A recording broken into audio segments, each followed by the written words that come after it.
English translation 912th contact. Monday, 2nd June 2025, 15:17 hours. Excuse me, I did not mean to be unfriendly. It was just that I was a bit stressed because I still had to sort out some invoices for Ava and Cunyo, as well as a fax I had to beam off to the printing press. Sometimes everything comes together at the same time. Plus, Eva was next door in her office, and the door to it was open. She certainly would not have bitten you if she had come in. She really is not biting. Excuse me, though, for reacting so harshly, and that is probably why you left so quickly. But welcome back now, my friend.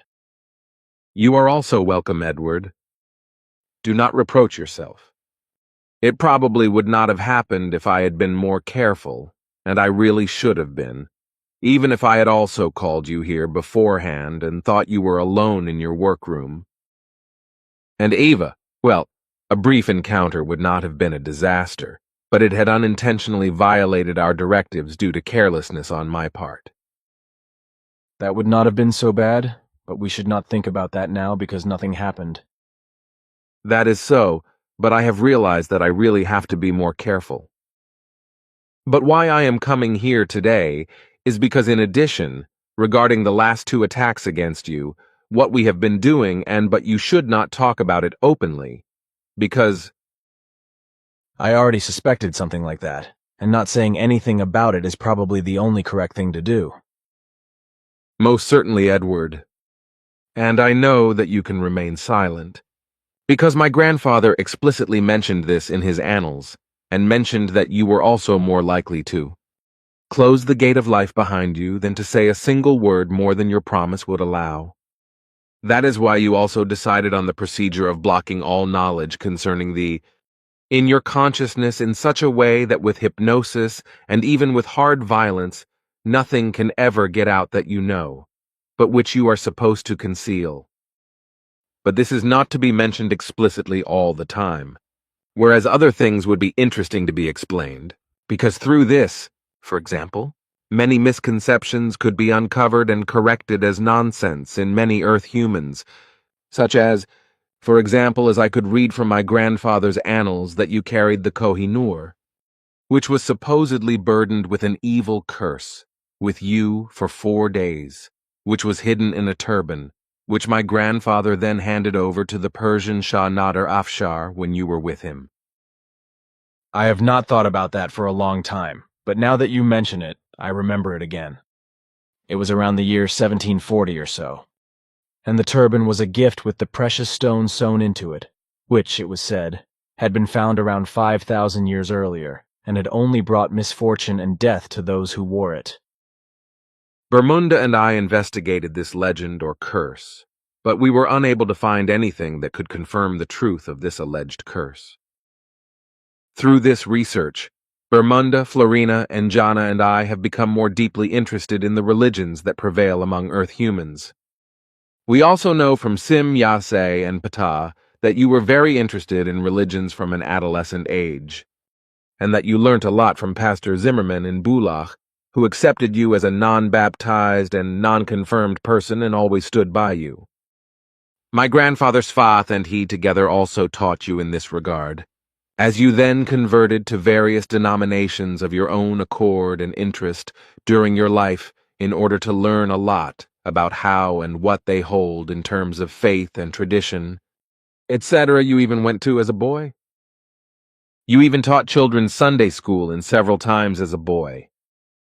If you can tell me something about what the religions contain, how you learnt it, I will register the whole thing here so that I can also pass it on to the interested 3.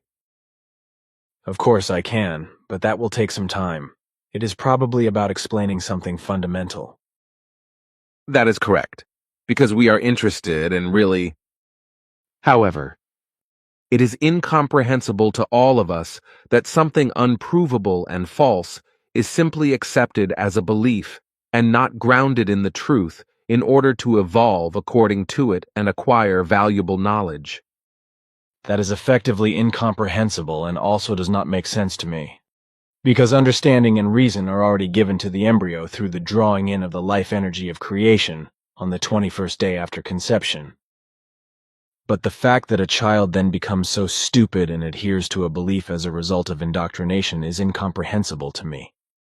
This is because, as Svath explained to me, a child as young as 2 years old is already capable of consciously using its intellect and reason, and can therefore also make independent decisions about what is correct and what is not.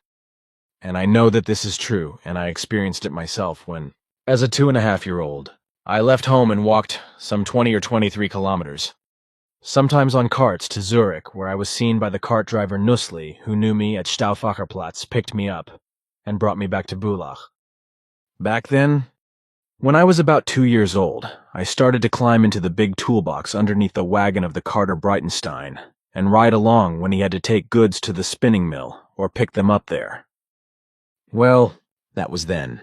But the fact that human beings as children simply let themselves be duped into believing by sheer lies and fantasies, etc., usually by their parents, and as adult human beings simply continue to believe the lies and all the imbecility of what they have been indoctrinated with, effectively corresponds to absolute low intelligence and stupidity, as well as a stupidly bogus way of thinking, and that is no longer plausible to me.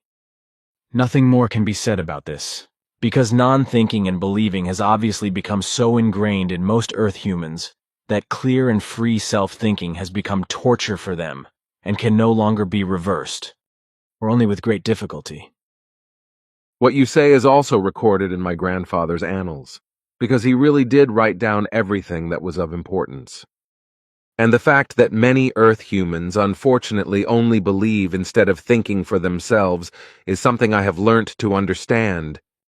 Because since I began to study religions, I have realized that this is the greatest disaster for Earth humans and has brought strife, hatred, war, and discord since time immemorial.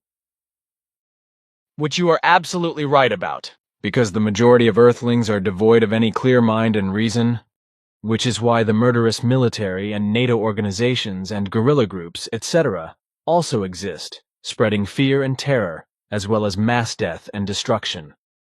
That is why there is also constant agitation for war, because the morbid and incompetent idiots of governments, in cowardly fear and cowardice, constantly fantasize about warlike attacks, and therefore expect them.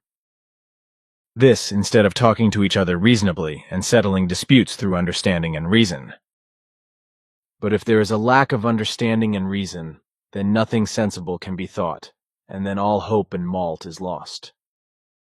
And so it is with the majority of humanity, not only with the majority of those in power, and so they have fallen into indifference and complete irresponsibility. Unfortunately, nothing can be done about this because human beings do not want to be taught. But those who do are few and far between, so there is only a minority of people in the world who think and act correctly.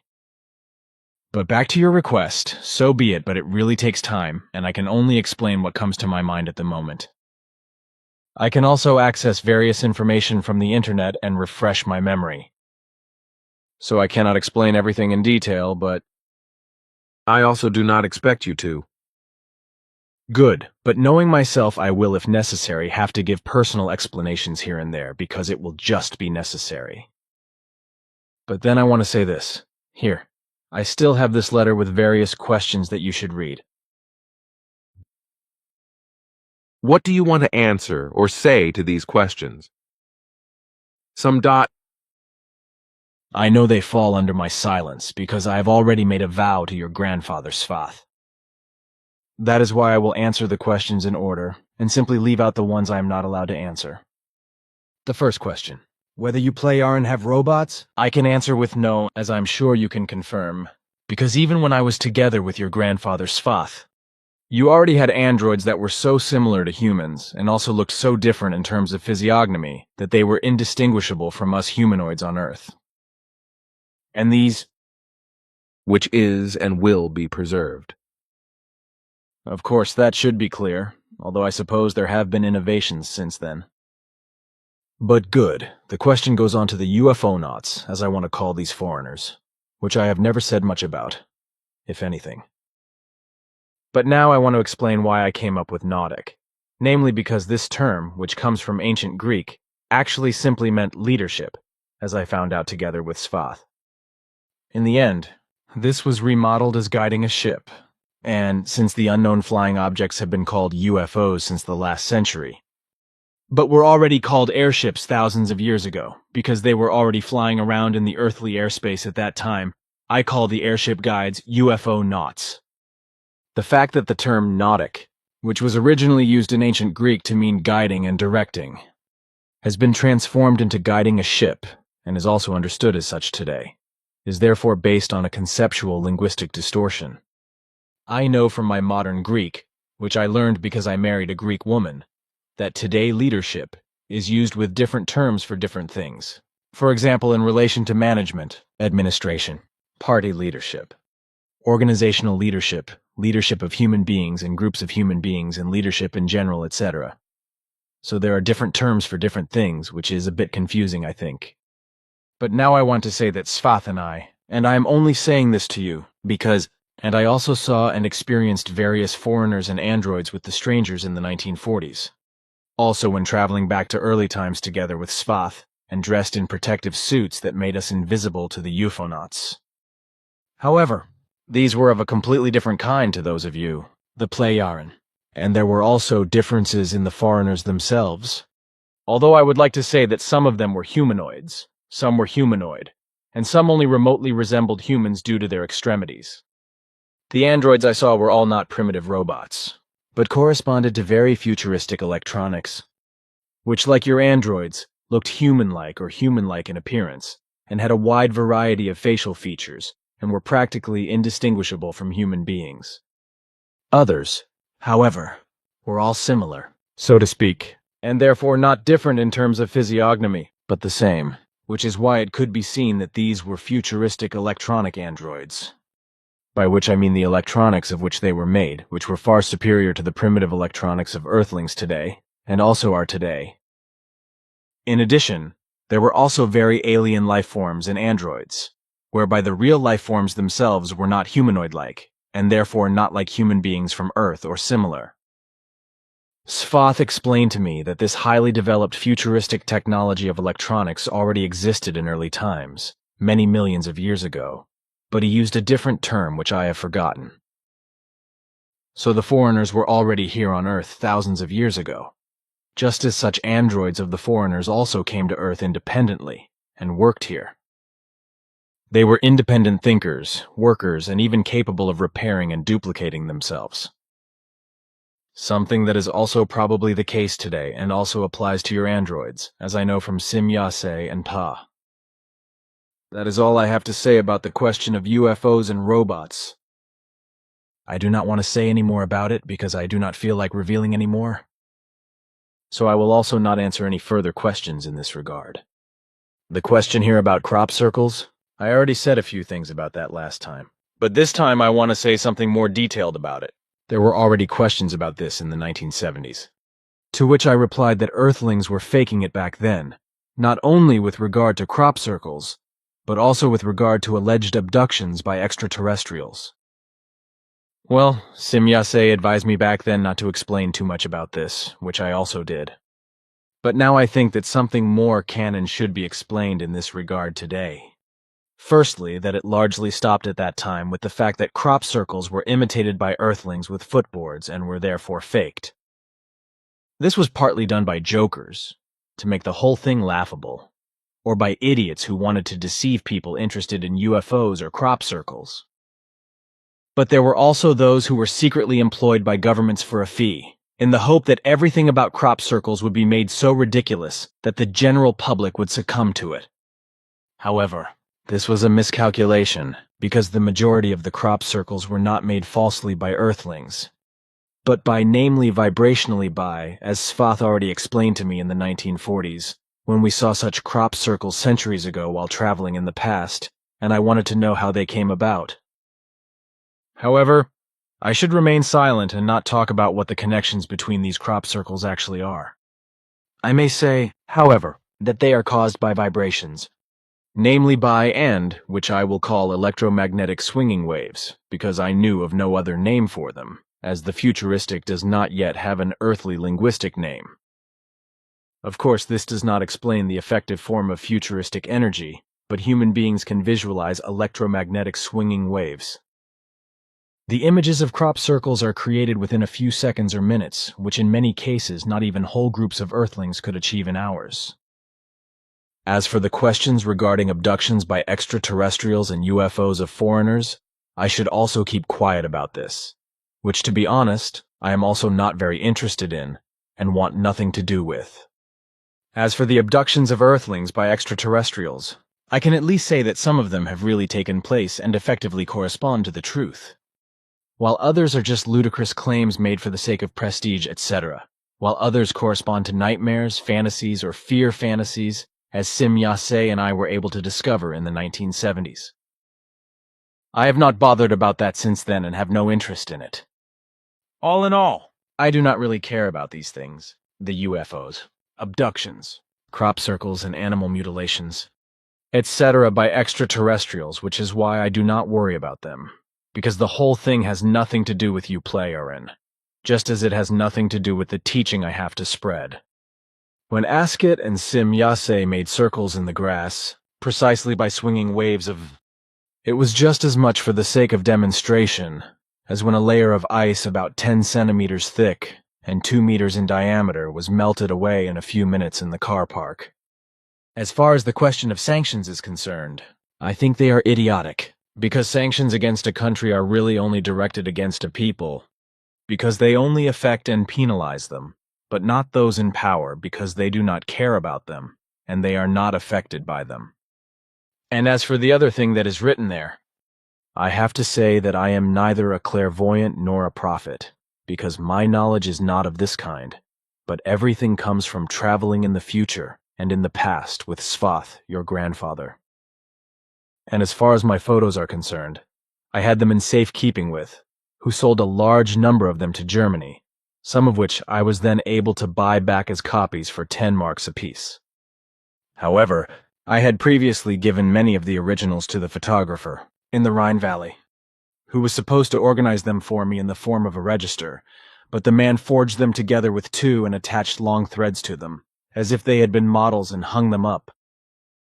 Many of these photos were then distributed worldwide. So unfortunately, all these were distributed worldwide. In addition, many were stolen from me, and some were also burnt by, but some were rescued, in order to accuse me of being a fake. This, just as the photographer Sorge and Mendrisio also falsified some of my photographs and conjured them into pictures of Mendrisio, as if Sim Yase had flown around there with her beam ship. He published these falsifications in a pocket diary. He and his girlfriend Mara were on holiday with my daughter and my then relative, and Sorge and were plotting all kinds of ubles against me in order to, well, there were many originals of the photos. I was allowed to take more than 3,000 in total, and Sim Yase kept about half of the original photos and films with him, some of which Piero was later able to use when he made the photo books. And this question here about how you play and provide yourselves with fresh vegetables when you are traveling through space and time, I may well say that this is no secret. Because even in your grandfather Svath's time, I saw in Playaran spaceships that vegetables were planted in these spacecraft and that fresh vegetables were always available. And as it was explained to me at the time, I remember it clearly. It was said that these vegetables were vital, that the human beings, the crews of the spacecraft, had fresh vegetables for food because the food they carried with them was not sufficient for a long time. That is indeed the case, because over a long period of time, Yubel health complaints arise. Exactly, I was also told that at the time. It was also very interesting for me to see how the vegetables were planted in the large rooms, namely around vertical pipes about 4 meters high and 40 or 50 centimeters in diameter, in which there were openings at the sides where plants could be placed or seeds inserted, which then grew. There was some kind of device in the pipes that supplied the necessary water, etc. But enough of that. Because as far as these last questions here are concerned, I also have to keep quiet about them, although I have already promised Svath that I will never say anything about them. The question here about the Moon series also falls under this. And I also think that the Earthlings who are researching this is their business, and that they should not be told things and things worth knowing. Please tell me more about that, but it may come later. I have read a lot in my grandfather's annals and also found a lot of valuable things in his estate, but unfortunately my time is always short when I can deal with these records and so on. All that material is a lot, because my grandfather meticulously recorded the events of every single day from the time you were conceived until the day he departed from Earth. I am happy to tell you some of the things I remember, and I know that Svath wrote everything down day by day. But now I still have this.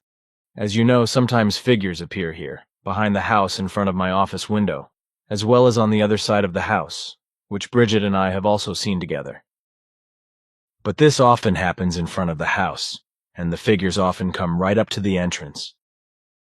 Then, however, these figures suddenly disappear, as if they had simply vanished into thin air. Each time, the motion detectors also switch on the light, which of course goes out again after a few minutes.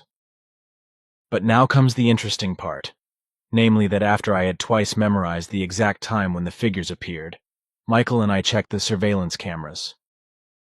It turned out that the green control strip in the places where the figures were supposed to appear was simply black, although every movement was indicated by the color yellow. Before and after the figures appeared, the green strip showed the clear movements with a yellow color. But when the figures appeared, no recording was made and everything was black, whereas normally everything remains green when there is no movement.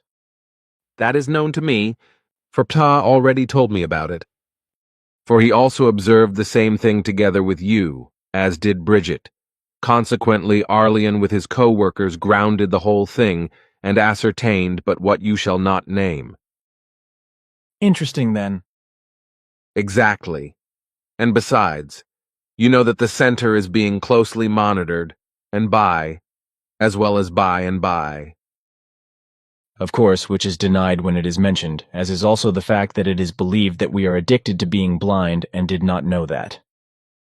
This blandness, as you say, is indeed true as we realized ourselves. The majority of Earthlings' rulers seem to be bland, especially those of Germany, because apparently they still do not realize that the ex-chancellor of Germany, Merkel, is to blame for the fact that human beings worldwide are fleeing their poor homelands, running away to the industrialized countries in the north of the planet and hoping that they will have it better there. Thousands die miserably on the way, mostly by drowning, and all because Merkel has irresponsibly proclaimed the welcome culture. However, she is not blamed for this, and the fact that it has caused a global catastrophe, but is praised for this and that. But those governments that are mentally Nazi in their mindset and thus have fantasies of war in their thoughts, nothing but cowardly fear and unreasonableness, as well as absolutely pathological illusory thinking. Wrong decisions and partisanship, idiotic speechifying, and neither little understanding nor reason can be expected from them. And that is the case with the majority of rulers around the world, against whom all righteous people in state leadership have no chance.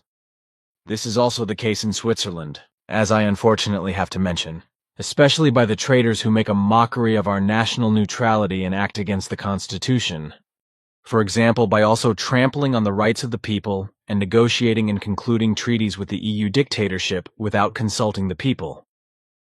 But nothing good and correct can effectively be expected from such rulers.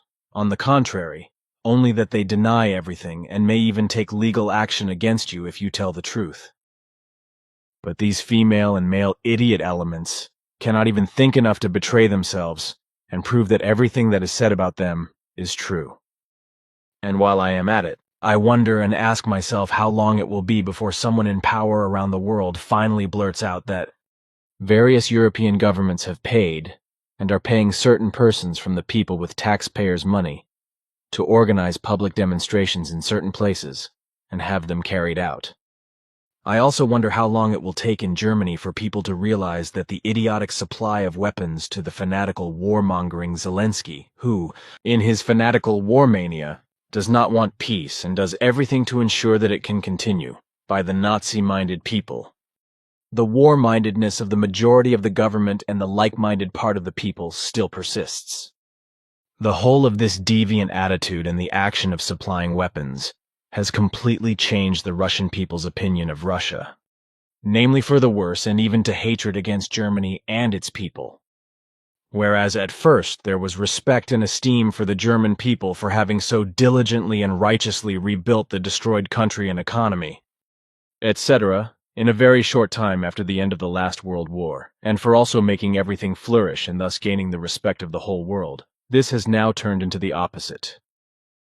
In such a way that the Russian people have now revised their good opinion, and it has changed drastically.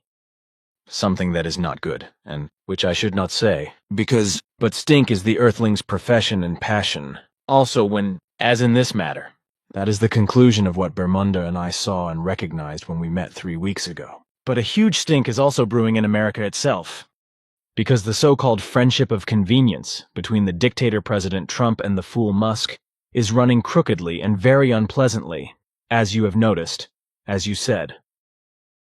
And his supporters obviously do not realize that Trump is a dictator.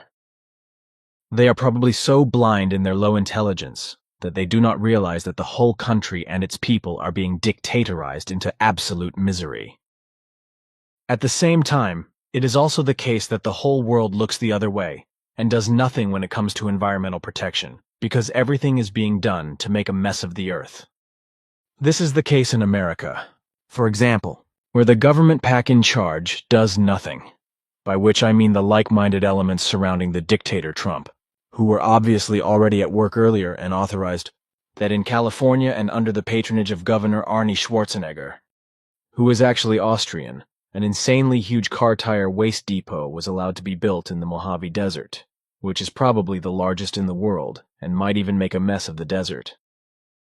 Of course, neither the American people nor the world population know anything about this. But it really exists, as I was able to see for myself when I was with Arleon. But I had to keep quiet about it, which also applies in the future, which is why I was also not allowed to call up and record a report of the conversation. Well, the even bigger trouble than the camp regarding the tire waste is going on in Israel and the Gaza Strip, where the mass murderer Netanyahu, who wields the genocide and murder scepter like a second Hitler, and also the warmongering Zelensky in Ukraine, whose murderous war crimes are hailed as heroic deeds in all the media, are given all the right to do so. This, while Putin and Russia are being partisanly stomped into the ground, with not only Israel's mass murderers and all of its allies being praised for all of the war crimes, but also Zelensky in equal measure. And the fact that it is they, with America in the background, who are on the verge of provoking a further and terrifying world war, which could quickly degenerate into nuclear energy or nuclear forms, does not bother the idiots of various governments at all, because they are incapable of thinking and foresight.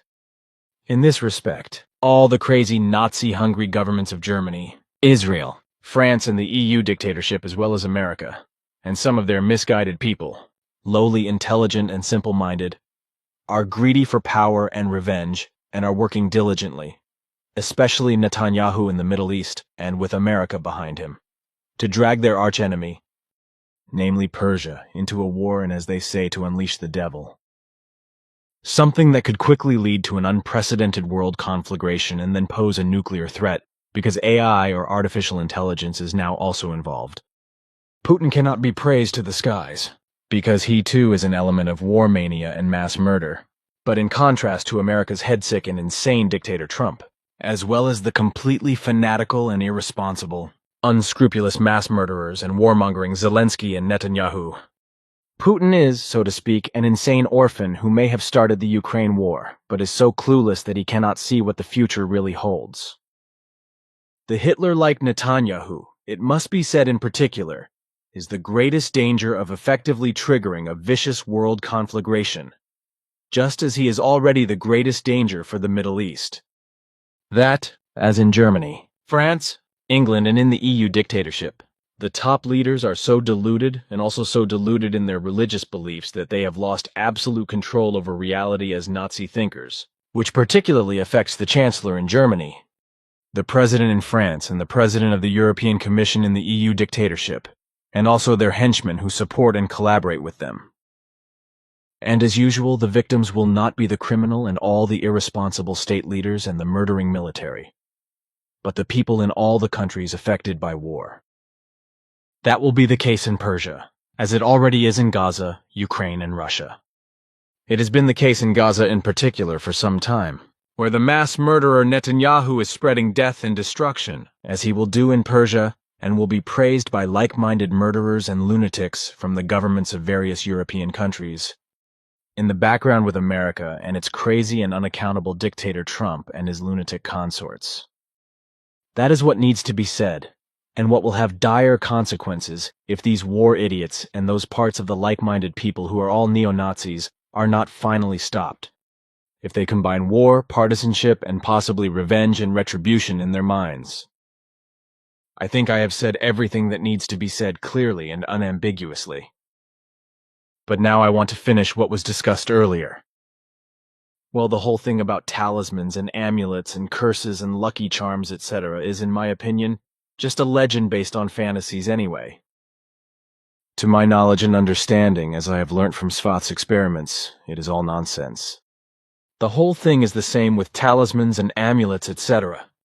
They naturally, like all matter of any kind, have a natural vibration and therefore a certain amount of energy, which under certain circumstances, even if tiny, is still measurable. Talismans and amulets are nothing more than gimmicks, gadgets, or simply things that are usually worshipped and also worn as jewelry by human beings as a result of a delusion of faith. In and of themselves, these appendages are completely harmless and powerless as delusional bringers of luck or repellents of misfortune, etc., and also as carriers of escape and bringers of death, because they are effectively just things that are worn, carried, dragged around, or hoarded by human beings as a result of their belief or delusion. In their delusional belief, or rather through it and through their illusory thoughts in this regard, they then create what they delusionally hope or fear from their talisman amulet. So the same thing happens as when people believe in a god from whom they beg for help, or I know what, whereby human beings then unconsciously help themselves and get what they hope for and delusionally believe that their imaginary god has helped them, but which they have worked for themselves. And it is also the same with regard to what human beings hope for from a talisman and amulet. Namely, that they create what they hope for themselves and believe in their delusion that the talisman or amulet fulfills everything for them. Delusional belief alone, according to its intensity, is therefore the decisive factor in the fact that the human being, in his delusion, unknowingly endeavors and mobilizes everything to ensure that his begging, his wish and his hope, etc., are fulfilled, namely by unconsciously doing everything to ensure that everything turns out as he imagines it will. Now, if it is the case that a thing, object, instrument or apparatus, etc., harbors an energy and power that can be consciously used for something specific or causes something specific, then it is inevitable and necessary that this apparatus or instrument contains a battery that must first be charged with energy by an energy donor, after which energy can be used. But the energy of the battery is used up and must be recharged. So the stored energy cannot be permanent, but only available for a short time in such a way that it needs to be recharged again. So that corresponds to what I had to say. And if I now turn to the religions and explain to you what I can think of about the individual ones at the moment, it will not happen in a flash. It will take time. I understand that. And that is not so important, because I have enough time today, tomorrow and the day after tomorrow, so I can come here today, tomorrow, and then the day after tomorrow, all day.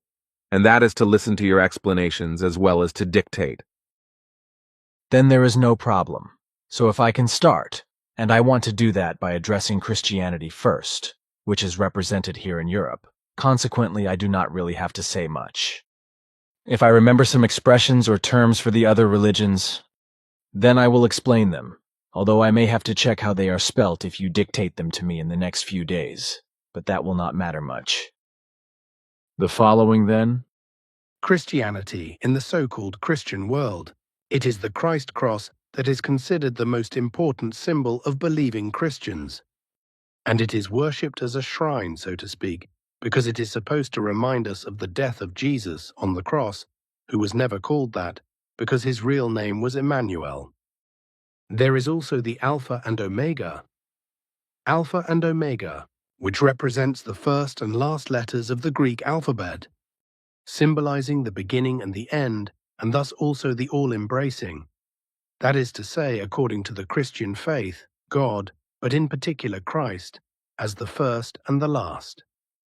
Believers in Christ claim, especially the Catholic Pope, the entire clergy, the priests and preachers of the Protestants, Catholics and various sects, that the cross is said to have had a redeeming effect through the suffering and death of the crucified one, which simply corresponds to a lie.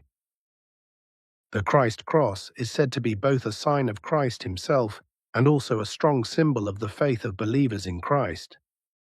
Christianity is currently around 2030 years old since its falsely invented origin by the inventors of Christianity, whereby it is said to have developed from Judaism, which, however, also corresponds to a lie, because Emmanuel was probably the son of a Jewess and a Jew, but he did not live according to a faith and was therefore not a believer. Because he taught Nicodemus teaching of truth, teaching of creation energy, teaching of life, which he had learnt through the initiative of a Pleiadian teacher. The impetus for this came from the Pleiadian Gabriel, when Emmanuel from Nazareth recognized the truth in Nicodemus' teaching and declared himself ready to learn and spread it. He may have been born Jewish, but he recognized that the Jewish faith, like every other faith, was also fundamentally wrong, because he was able to understand that only conscious self-thinking was correct, and that this was how human beings achieved true self-reliance, inner independence and inner freedom, and were not simply a religious apostate.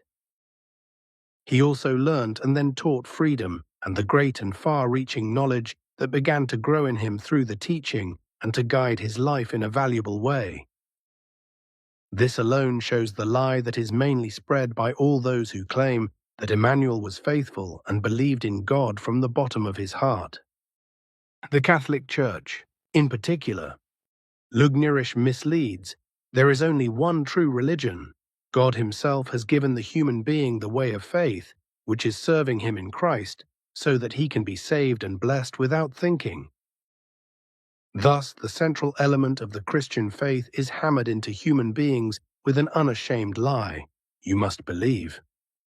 Emmanuel, aka Jesus, is accused by the Christian religion of the lewd of being executed as a political insurrectionist, although the whole political thing was just that Pontius Pilate allowed the crucifixion against his will, because that was what the scholars of the Jews of the time wanted, who played an important role in Jewish society and had great influence and might as well as different meanings and functions, despite the occupation of Israel by the Romans.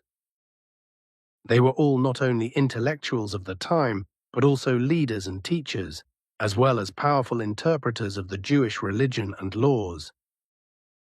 This is actually what I have to explain in a wise way about Christianity, behind which more evil and other negative things are hidden than the believers in Christ are also capable of realizing. But to find this out, let the believers in Christ do it themselves, if one day they feel able to do so and to find out and experience the full evil truth.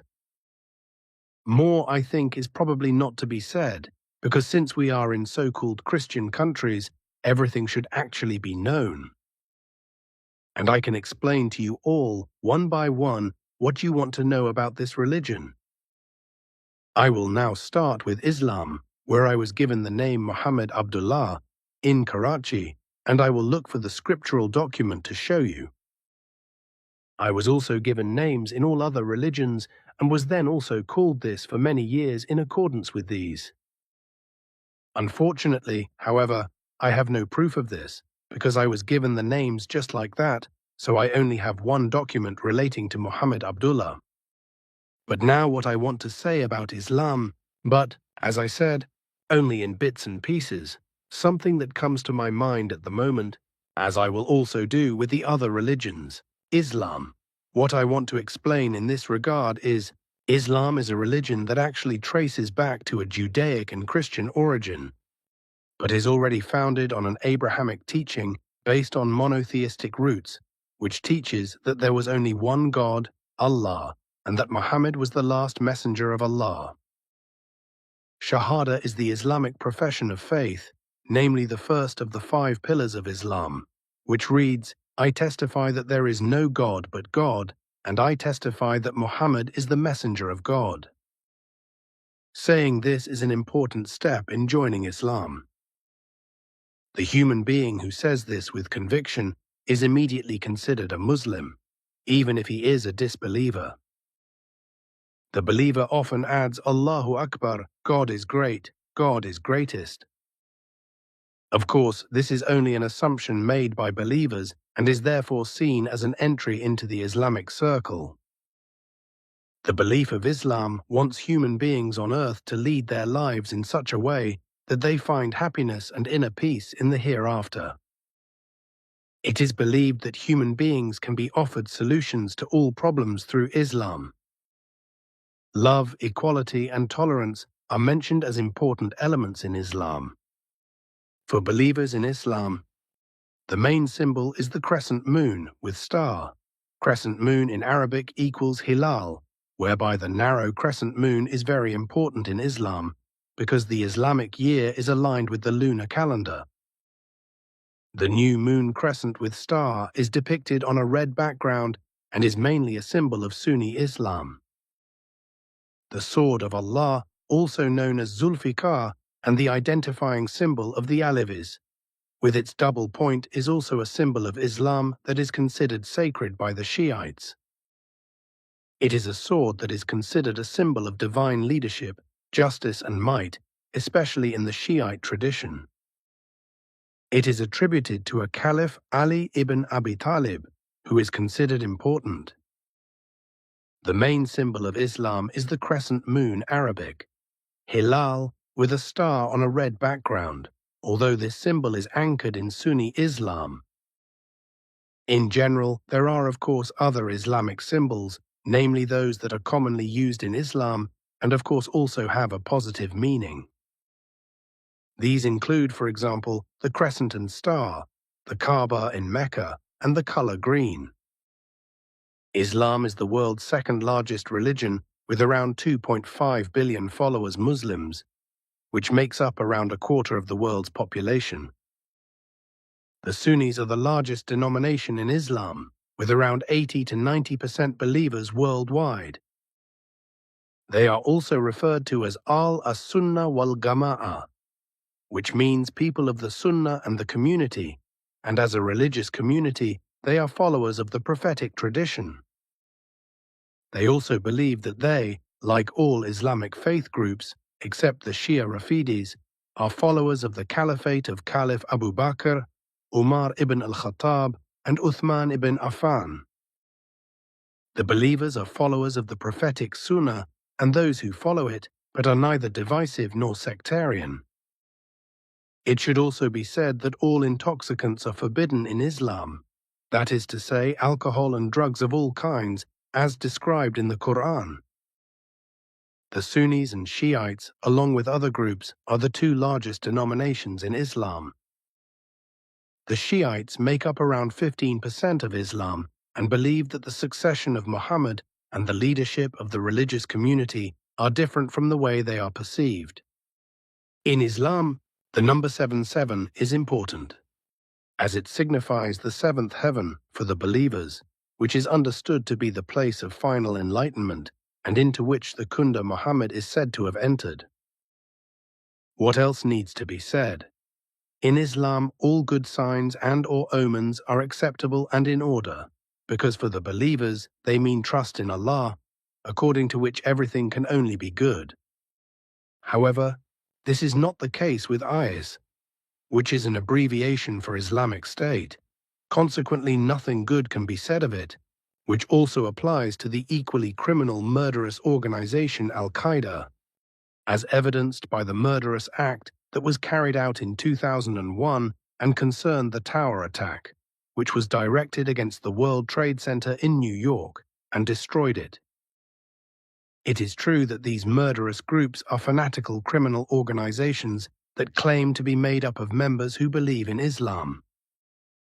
In reality, however, the Islamic State is a group of political murderers whose aim is to take might in Iraq and Syria and enforce fanatical, strict Islamic rules there.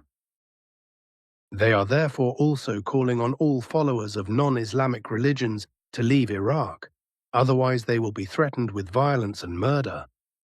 All the members of this criminal group are politically misguided, as is equally true for the members of Al-Qaeda, whose ultimate strategic goal is to fanatically establish a Sunni territorial fundamentalist ideology and rule. To this end, the interests and systems of the Western states are fought against, among other things, in order to achieve this crazy goal. Al-Qaeda is therefore nothing other than IS, a murderous organization on a par with NATO and any regular army, which are nothing other than murderous organizations. Al-Qaeda was founded by the wealthy Osama bin Laden. Note from the internet. Birth name: Usama ibn Muhammad ibn Awad ibn Ladin, a radical Islamic terrorist leader from Riyadh in Saudi Arabia, son of a wealthy building contractor, who is responsible for the terrorist attacks of 11 September 2001 with the Al-Qaeda network he founded. Bin Laden called for acts of violence, the Jihad Arabic for holy war, against the Western world, and became a symbolic figure of Islamists, who should not be understood as believers in Islam, because Islamists are basically political murderers and criminals and have nothing to do with the religion of Islam, but only profess it in a lascivious way, but in reality are unscrupulous terrorists and murderers, like the IS members. And it will also happen again in the future, because the dictator Assad has left Syria. And fanaticism will also become great again there, because I know that an Islamist state will emerge there again, after which the devil will be unleashed there another time. Now, I am deviating from what I actually want to say, and what can be said by effectively honest and good believers in Islam. Namely, if something unusual arises, then a dua is said, which is a personal form of supplication or prayer of thanksgiving of the strict believers in Islam and a form of invocation to Allah. A prayer that can be said at any time of the day or night and is different from the ritual prayer salat, which is prescribed and should be said at certain times. Dua is a very important ingredient of Islamic life, as it is believed to be a personal communication with Allah. According to Muslim or Islamic belief, the fate of human beings is already determined in the womb and written on their foreheads, so to speak, whereby their fate cannot be changed and is therefore determined by Allah. Consequently, no human being can escape his destiny or fate, because according to the Islamic faith, it inevitably comes as Allah has determined.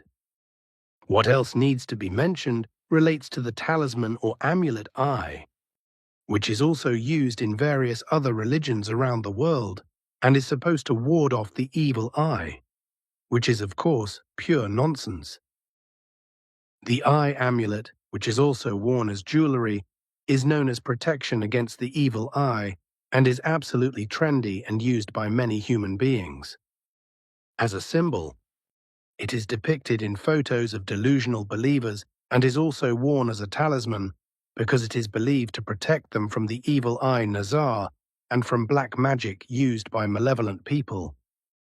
However, this is nothing more than an insanely widespread superstition and completely erroneous, as well as being absolutely un-Islamic, and the use of this eye symbol is a shirk, and therefore something reprehensible, because it means disbelief in Allah, because in Islam it is used to worship God and idolatry, because it means that Allah is attributed an association of gods, consequently he is no longer the one and only God, and thus a kind of polytheism comes about. There is a lot more to say about Islam and all that surrounds it, but for now the explanation should suffice and give you a certain impression that can help you to understand some things. So the explanation is actually what was going through my mind about Islam at the moment, but it is only a small fraction of the whole and what I had to say about it. Overall, however, there is still a lot to mention that I have learnt with regard to Alavism, Baha'ism, Buddhism, Christianity, Hinduism, Judaism, Sikhism. Alevism.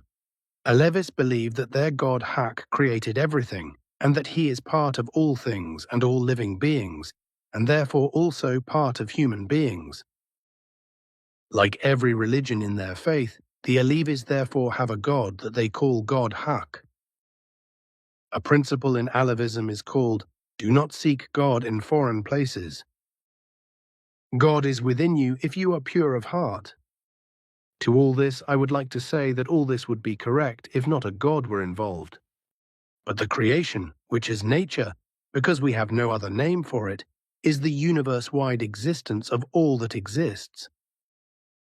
Furthermore, the principle of the Alevis would be correct if a God was not involved, but if the principle was called something like this, "Do not seek your humanity and the truth in foreign places."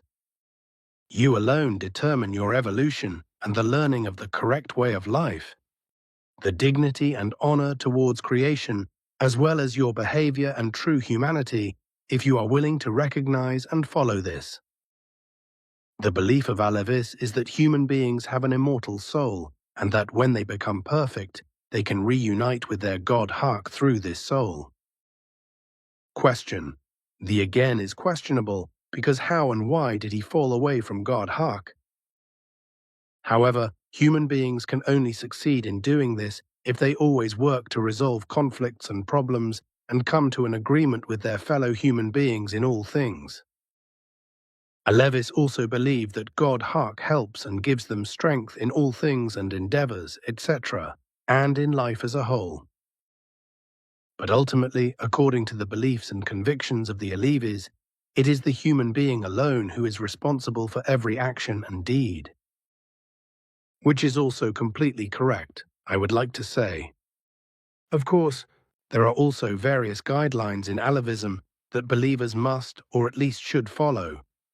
But these guidelines are not the same kind of laws, recommendations, or prohibitions, etc., that are common practice in other religions. According to tradition, an Alevi scholar is said to have said, "The human being should control his tongue, his loins and his hands," which may mean that the human being should always keep himself under control. That is to say, not be violent, control the hands, and not slanderous, quarreling, lugubrious and cheating, etc. Control the tongue. Control the tongue, and not be sexually ausartung, control the loins. The human being should not impulsively follow the first thought that comes to his mind, or that inspires him to do something that is not right. Instead of prohibitions and recommendations, the Alevis have a value system that gradually teaches believers the right thing to do, in terms of what is good or bad, correct or incorrect, positive or negative. In order to understand this correctly, the teaching is divided into 4 gates, each of which has 10 steps to be passed through. So-called spiritual guides, who are called rehber, which means guide in Turkic, or simply companions, also support the murit, Turkic, shula. The 4 gates each have a special feature consisting of religious and moral instructions that are particularly aimed at enabling human beings to live together in a good way. This Alevi way, also called yol, is a correct process of learning that the learner or believer knows exactly what is correct or wrong and what is good and what is bad. The history of the Baha'i religion begins with a revelation made by Sayyid Ali Muhammad, known as the Bab Arabic, the Gate. He was the founder of Babism. The second important person was Mirza Hussein Ali Nuri, who was called Baha'u Willah Arabic, Glory of God, and was the actual founder of the Baha'i religion. It all actually began with the appearance of Sheikh Ahmad al-Assa, and also Sayyid Kazim Rushdie and Sheikhism. Sheikhism is a reform movement within Islam whose followers set out in search of the Mahdi, the successor to Muhammad, in anticipation of the Last Judgment. Sheikhism is the name given to Shia Muslims who follow the Shia wisdom teacher Sheikh Ahmad ibn Zainuddin Asayi. Sheikhism, also known as Sheikhism, is the youngest of the 3 schools of so-called Twelver Shia Islam.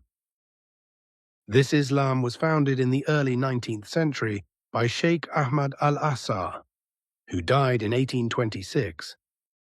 However, the teaching has remained controversial ever since, although various human beings were also executed as a result of this teaching at the time.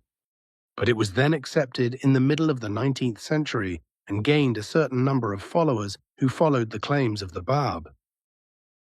As a result, the core of the new movement of Babism was formed, from which the Baha religion also emerged, although this is not important and will not be explained in detail.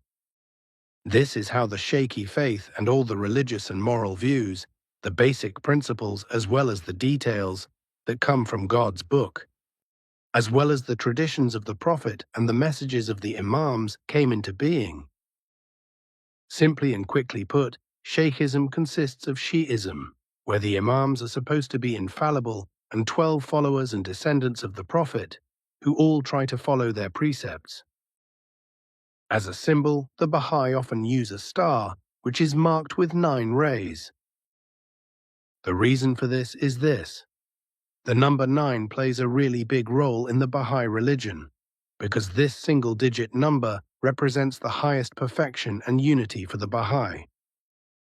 It is a religious community that actually originated more than 170 years ago and emerged as a branch of Islam. At that time, there were 18 apostles, including a woman who was given an honorable name, Comfort of Eyes, which had a great influence on the early feminists of the time. The Baha'i religion, however, was only correctly founded as an independent religion in Shia Islam in Persia, today's Iran, and it combines elements of other religions and emerged in the 19th century. Islam is considered to be the mother religion of the Baha'i faith, although Islam was copied from Christianity and thus emerged from it, but there are striking differences between all these religions. This is despite the fact that the Baha'i believe in Muhammad as the prophet of God and in the Quran as the word of God of Christianity and Judaism. The Baha'i teachings affirm that Islam, Christianity and Judaism are each a true religion, revealed and truthful by Allah. Accordingly, members of this faith community can unreservedly agree with the traditional words of the Islamic Shahada note, the Islamic Creed. I have explained what Shahada means in Islam. If the roots of the Baha'i religion are considered, then these lie fundamentally in Judaism, Christianity, and also in Islam, and in this case in Shi'ism, because Baha'ism developed from this, and basically all these faiths are related to each other because one has copied the other, so all these religions have developed from each other and all believe in only one God. The ultimate founder of Baha'i was Baha'u'llah, who grew up in Persia, today's Iran, and with the faith of Islam. Initially, he spoke mainly to believers in Islam, but later he wrote letters to believers of different religions, explaining that his divine message was addressed to earth humans, and also that all religions were born from the same source. For this reason, many of the contents of the Baha'i writings also refer to the preceding religions, such as their so-called holy writings, those of the Baha'i religion in particular to the Quran, the Bible, and the Torah. In particular, much of the Baha'i teaching is reminiscent of the religion of Islam, with which the founder of the Baha'i religion grew up. The teachings regarding the teachings of God and the relationship of human beings to their God, and also the God-pleasing life, sound similar to this faith. A great deal is reminiscent not only of Islam, but also of Judaism and Christianity in particular, although the aim of the Baha'i religion is completely new. Unlike all other religions, this religion advocates the unity of humanity and its effective humanity. It explains how human beings should live together peacefully and equally, and how each person is responsible for everything, and also how every human being can feel at home anywhere in the world. And this is something that is also taught by the Nocademian teachings, which are disseminated by the Figu, namely the teaching of truth, the teaching of creation energy, the teaching of life, which, however, does not recognize any god or other deity. but only creation, which holds 7 universes in its vast space, each of which is differently dimensioned and independent of each other. And the Nocademian teachings teach that creation alone is the all-encompassing and impersonalized creation and existence of all that exists. In other terms and words, creation is nature, its entire fauna and flora, as well as the cosmos and the entire universe. And also in this wise the gigantic space and the 7 universes existing in it, which are, however, differently dimensioned and therefore not tangential to each other. However, in addition to the dimension of the present, each individual universe also harbors the countless dimensions of the past and the future. No god or gods, and also no alleged and non-existent spiritual entity of any kind, would ever be able to equal creation in this respect. It is never and in no wise to be worshipped, but it is to be respected with sincere dignity and honor, for it alone is the energy and power of all being, and thus of all existence. This, while the human being alone is responsible for himself and his weal and woe, has to create peace and freedom himself in all honesty and righteousness, without strife, war, envy, strife, murder and manslaughter, lies, deceit, self-importance, irresponsibility, indifference, and always also without Ausartung, greed and lust, violence, hatred, retaliation, revenge, thievery, and other unrighteousness, and much more. The Baha'i religion has the belief and the idea that new revelations are constantly emerging, whereby the Baha'i believers also believe in Moses, Jesus, and Muhammad, but their most important revelator is always only Baha'u'llah, who died at the age of around 75. He was therefore the actual founder of Baha'ism and is considered to be the last messenger of God. However, Baha'u'llah also taught that the sacrifice of Jesus Christ was extraordinary, because through this sacrifice Jesus purified the world. Baha'u'llah also taught that those who did not accept Jesus Christ deprived themselves of the possibility of seeing the face of God.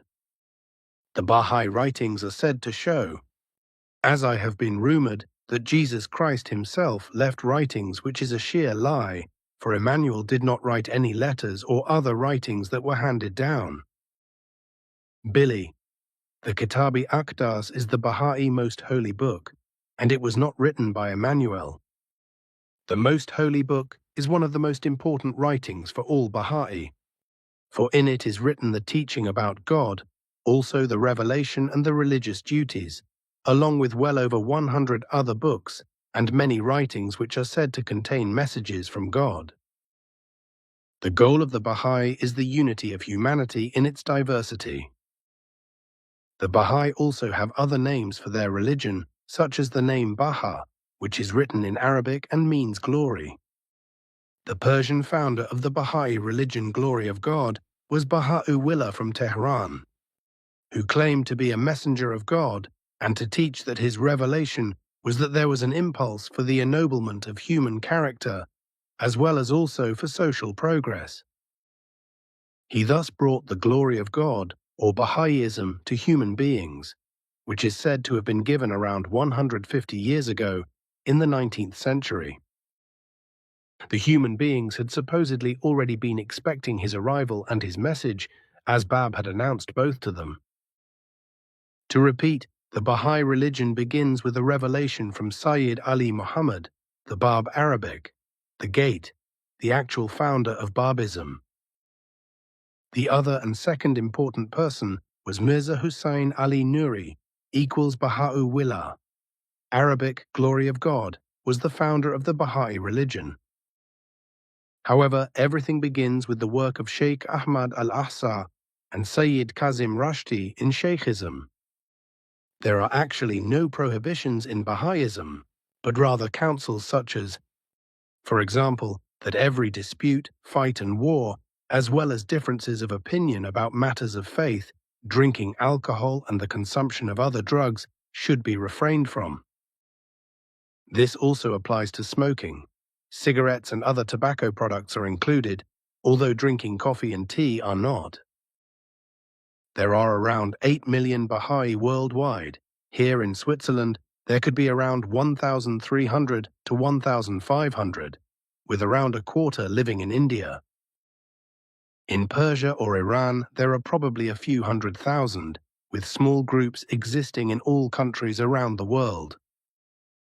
When praying, all Baha'i turn towards the shrine in Acre in Haifa in Israel, whereby this shrine of the Bab is also the tomb of the actual founder of the religion of Babism. The tomb and the shrine are a Baha'i shrine. And when the Baha'i pray, they can say their prayers aloud or just in their thoughts, but they can also sing, kneeling, sitting, or standing. What is important, however, is a respectful inner and outer attitude, which is full of respect for their God of creators, who has no actual name, so he is only called all-glorious, as well as all-merciful, all-loving, all-knowing, all-conscious, all-powerful, and all-wise, incomparable, and helper. This is how the Baha'i express God. There are no dietary laws in Baha'ism, apart from the fact that alcohol and other drugs should be excluded from consumption. Pork can be eaten by the Baha'i, not like in Islam as it is downright forbidden. However, the Baha'i scriptures suggest that a diet of plant products is healthy and preferable, that is to say vegetables, grains, nuts and fruit, etc., so there is no special food regulation. However, alcohol and other drugs are taboo. The aim of the Baha'i religion is that one day all human beings on earth should live a vegetarian life. As already mentioned, alcohol and other drugs are taboo for Baha'i, as they are unhealthy and dull the mind, as well as health and reason in general. Chocolates, ice cream, and other foods that contain alcohol are also generally avoided. A Baha'i marriage means that two partners enter into a firm mutual bond with each other in honest affection with head and heart, whereby the two also endeavor to explore and familiarize themselves with each other's nature to the best of their ability. This alone can guarantee that the firm bond between the two will last a lifetime. Baha'u'llah was born in Tehran, Persia in 1817 to a noble family. His name was Mirza Hussein Ali Nuri. As a child, he is said to have had a good character and been very clever. In later years, he was offered a high position at the imperial court, but he turned it down and instead worked for the poor and the sick. As a result, he quickly became known as the father of the poor. Even as a young man, Baha'u'llah had heard of Bab's teaching and supported Bab and his aims. He was imprisoned for this, like many others of Bab's believers. It was only because many important human beings and believers stood up for him that Baha'u'llah was released from prison in Tehran. But he and his family were exiled from Persia to Baghdad in the neighboring country. From there he was expelled to Istanbul in 1863, where he proclaimed his calling to human beings. In prison, he explained that a voice had announced to him that he was the promised one, who had already been announced by prophets of earlier religions. He therefore brought a new teaching that was to be proclaimed for the peaceful coexistence of all human beings throughout the world. In accordance with this declaration, he henceforth called himself Baha'u'llah, and his religion Glory of God. He made his Baha'ism known far and wide, wherever he could, also proclaiming his mission in many letters to the rulers of his time and calling on them never to wage war again and henceforth to rule the people justly. He told everyone that the new teaching was from God and was a truthful and effective revelation, as well as a true divine task. Baha'u'llah was also named after him. Buddhism, Siddhartha Gautama Buddha, born in Lumbini today, Nepal, about 2,590 years ago, is falsely named as the founder of the Buddhist faith. He was an Indian wisdom teacher, and his title of honor was Buddha, the Awakened One. Siddhartha Gautama brought the teaching of self-recognition and self-education, which he created largely through self-experience as well as through valuable teachings from Svarth, the Plejaren, but which corresponded largely in their origin to self-awareness. However, Buddha was really only a title or a designation for what he had developed ascetically through his strict world of thought. He was supposedly the founder of the religion of Buddhism. But this is not true, because his original teaching was completely different from what he had learned through ascetic self-awareness and had supplemented and optimized with the help of asket. So the teaching was truly not a religion in its origin, but a teaching of life, a teaching of the guidance of self-learning of one's own mental abilities. And this was and is the ascetic learning as well as experience and knowledge, which is fully devoted to the rational, to reason, and therefore also to intellectuals, and absolutely far removed from any religious person of any religion. Even at the time of Siddhartha Gautama, a secret Shivan sect had the audacity to call themselves called and knowledgeable, and to describe Siddhartha's teachings as vicious illusions and fantasies. This then underground sect, which existed secretly for about 600 years, around 2,800 years ago, advocated the idea of realizing the power-energy development of thought and will, which they henceforth called the teaching of the ladder to enlightenment and then nirvana. Ultimately, this became Buddha doctrine and Buddhism, which, however, no longer had much to do with the teachings of Siddhartha Gautama, but with illusion and fantasy, and has survived in this form to this day. After Siddhartha Gautama's death, this sect continued to endeavor to further undermine Siddhartha's teaching in accordance with their ideas and took everything so far that the falsified teaching developed into an erroneous belief, after which the sect disbanded around 2,200 years ago and Buddhism in its current form emerged from it, which split into various sects that are represented worldwide today. The symbol Dharmachakra Sanskrit, the Dharmachakra wheel of the law, from chakra equals wheel and dharma equals law, which Siddhartha Gautama Buddha created together with Svarth and used from then on when he proclaimed and taught his teachings very widely, that is to say, that which was really his teaching, but which was not only from Siddhartha Gautama Buddha, but also partly from Svarth, caused a great stir, but also misunderstanding and hostility, especially among the secret Shivan sect. The Dharmachakra symbol, which was created in collaboration with Svarth, who befriended Siddhartha Gautama while traveling back in time, represents a wheel with 8 spokes, which is intended to remind us of the important 8 virtues that human beings should live by, which are those that have been given since time immemorial by Nocademian's teachings on life, namely the high positive balanced values of the teaching of the truth, teaching of the creation energy, teaching of the life, as Svarth gave these to Siddhartha Gautama, and he taught them very widely. And these are now mentioned here, namely as they were given by Svarth and also taught by Siddhartha Gautama, but which were fundamentally distorted after his death, but are to be reproduced here in the correct wise, as they were given very precisely by Svarth, according to the ancient teaching of Nocademion, and as Siddhartha had also received them from Svarth, who then also passed them on as teaching. This teaching began fundamentally with the symbol of the Dharmachakra, or with the explanations of the 8 spokes of the wheel, quite understandably as follows.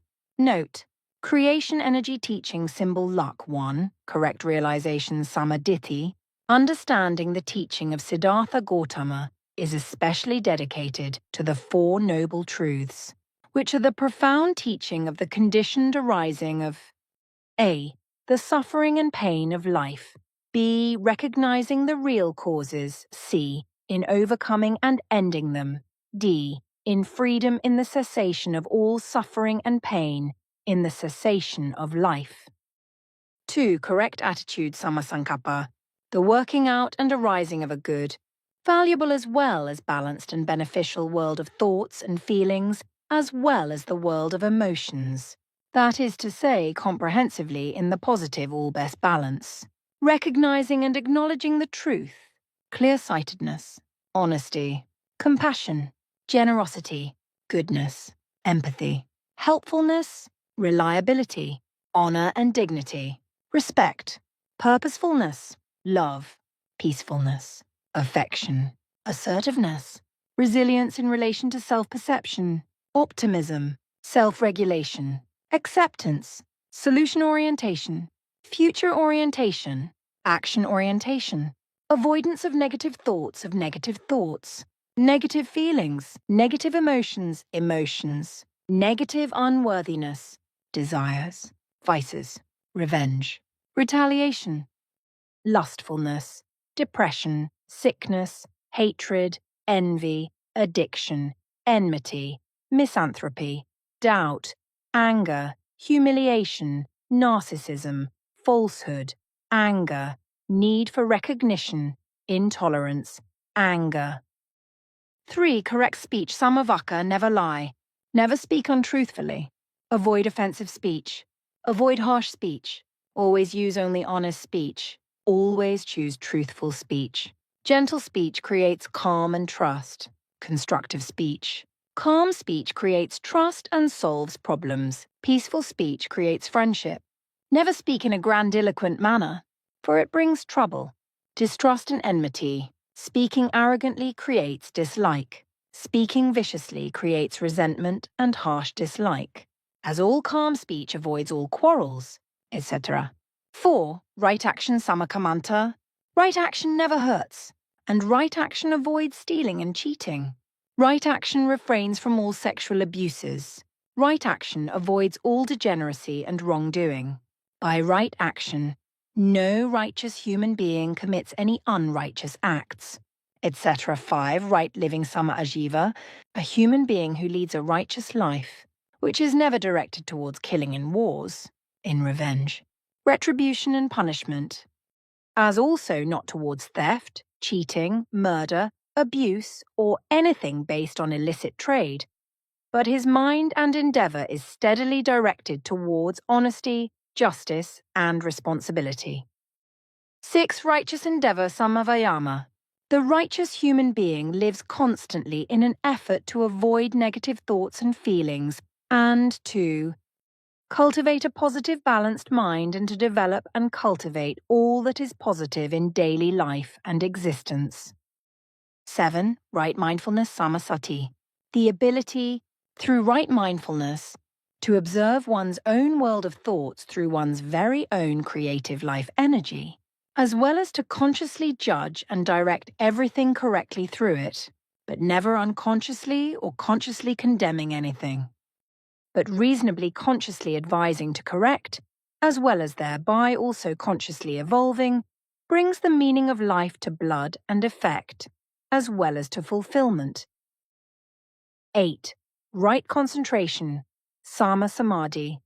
The development of mental clarity through to mental and meditative concentration brings mindfulness of reality and its incontrovertible truth. These are the 8 virtues which are linked together and form a whole. They support each other and call for an ethical and valuable way of life that is actively enlivened by creative energy in every situation and time, strengthens all the virtues and by practicing them, avoids all negative consequences and allows everything positive to be sown and brought to flourishing effect. The 8 virtues, as they were also given to Siddhartha Gautama, according to the teaching of truth, teaching of creation energy, teaching of life, he also described them fully as they were given to him. And these are not specifically meant for Buddhists only, but for all human beings on earth who are willing to concentrate on learning them and want to walk the path of self-liberation. So the whole thing also says that 8 groups of auspicious symbols appear that were originally used in India, such as in Buddhist ceremonies, as well as in official ceremonies or in the crowning of a king, etc. The very early symbols that were grouped together were the handprint, the swastika and the hooked knot, as well as the throne and the pair of fish, the jeweled vase and water bottle and the lidded scarf. Buddhism also has nirvana, which for Buddhists means the highest happiness, and in this context, it is always good to have an enlightened person as a friend or to meet such a person, because life is illuminated by such a person and the whole world is also illuminated by his light or his great knowledge and wisdom, so that through his wisdom the path through life and to happiness is shown. Siddhartha Gautama grew up in Kapilavastu and was a prince of the Shakya clan. Shortly before his birth, his mother Maya dreamt that a white elephant with 6 white tusks was carrying her son far away. Siddhartha Gautama Buddha was originally an Indian prince who practiced meditation and strict asceticism. Asceticism is a way of life that involves a voluntary renunciation of sensual pleasures and worldly comforts, often centered on spiritual or philosophical goals, and is also associated with voluntary sexual abstinence and a very high level of discipline of the passions in order to achieve a high-quality goal. So there are also other very important details associated with this that need to be learnt if enlightenment is to be achieved. Enlightenment is nothing other than the fact that true humanity is to be learnt and then cultivated in everything. The human being must do this by making an honest and true effort to recognize his entire world of thoughts and feelings, his emotional world and sensations, his actions and behavior, as well as his full and complete attitude to life and his attitude to the daily happenings of the environment and his fellow human beings, to nature and its fauna and flora, and thus to creation and its existence in every way with dignity and honor, treating them accordingly and living them in an irreproachable manner. This also means that the whole of life as well as the mind, reason and the whole of life's behavior is directed towards this in every correct and just wise, whereby all suffering, all greed, all hatred, all lust, all revenge and retaliation, all desire to be great and to be more, as well as every other form of Ausartung, is to be overcome, and the whole of life's behavior is blameless. Originally, the teaching of Siddhartha Gautama was something completely different from what today's completely falsified. Buddhism teaches and has nothing to do with the effective teaching of Siddhartha Gautama Buddha and has become deviant. It should be said and explained that although Siddhartha came from a North Indian noble family in India about 2,590 years ago and spread his teachings far and wide in the north of what was then India for about 50 years before he died at the age of about 80, he was free of aristocratic airs and graces. Very modest and truly led an irreproachable ascetic life.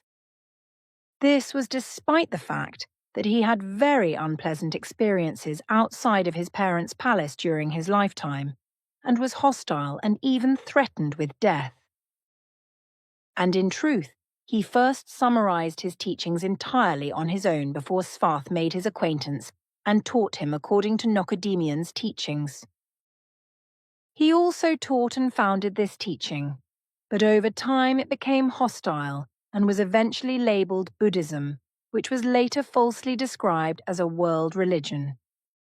What Siddhartha Gautama really taught was a teaching of becoming human, which was also the teaching of leading away the self-learning of one's own mental faculties, which refers to the knowledge and learning of that which teaches human beings to learn the intellectual aspects of their mind and their responsibility, as well as their behavior and responsibility in life.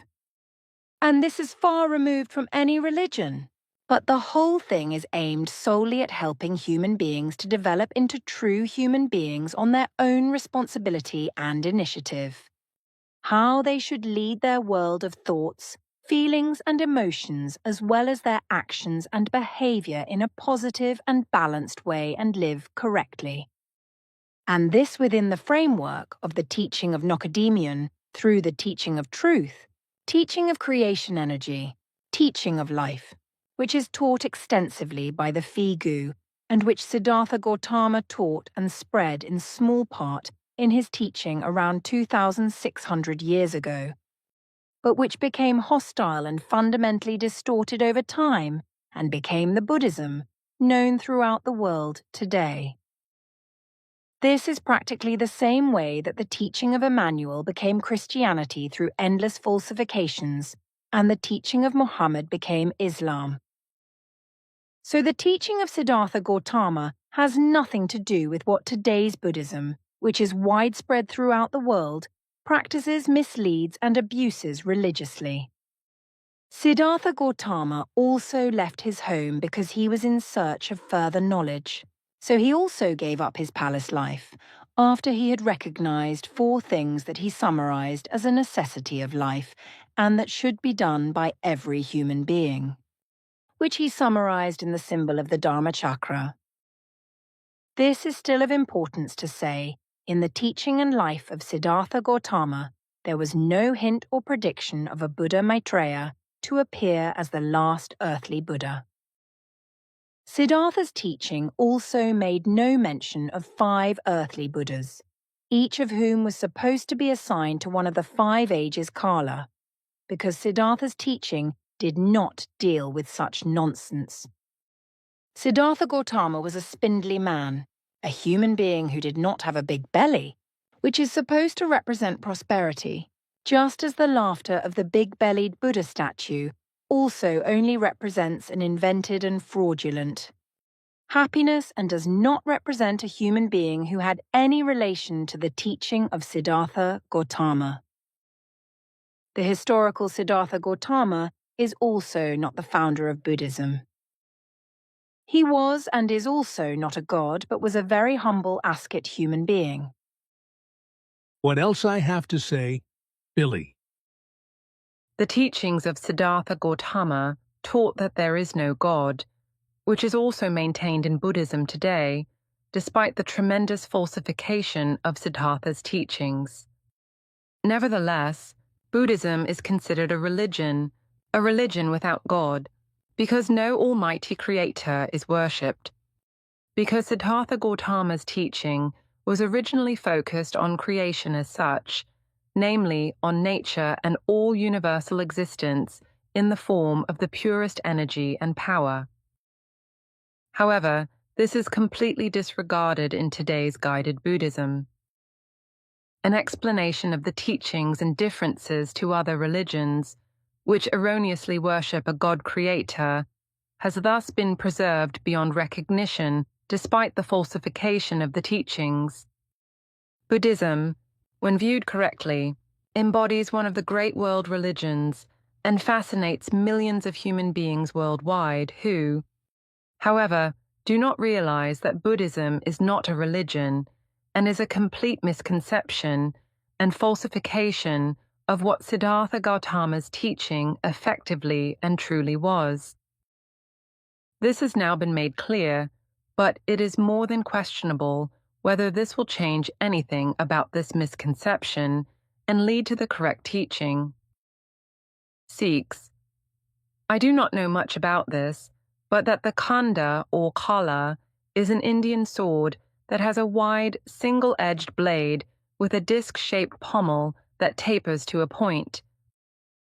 It is used as a religious symbol of Sikhism, with the khanda representing secular and spiritual authority in this context. A religious symbol of the Sikhs, however, is the Ik Onkar, also known as Ek Onkar, which is basically intended to represent the central principle of the oneness of God, and is another symbol of Sikhism. It is the most important religious symbol of Sikhism.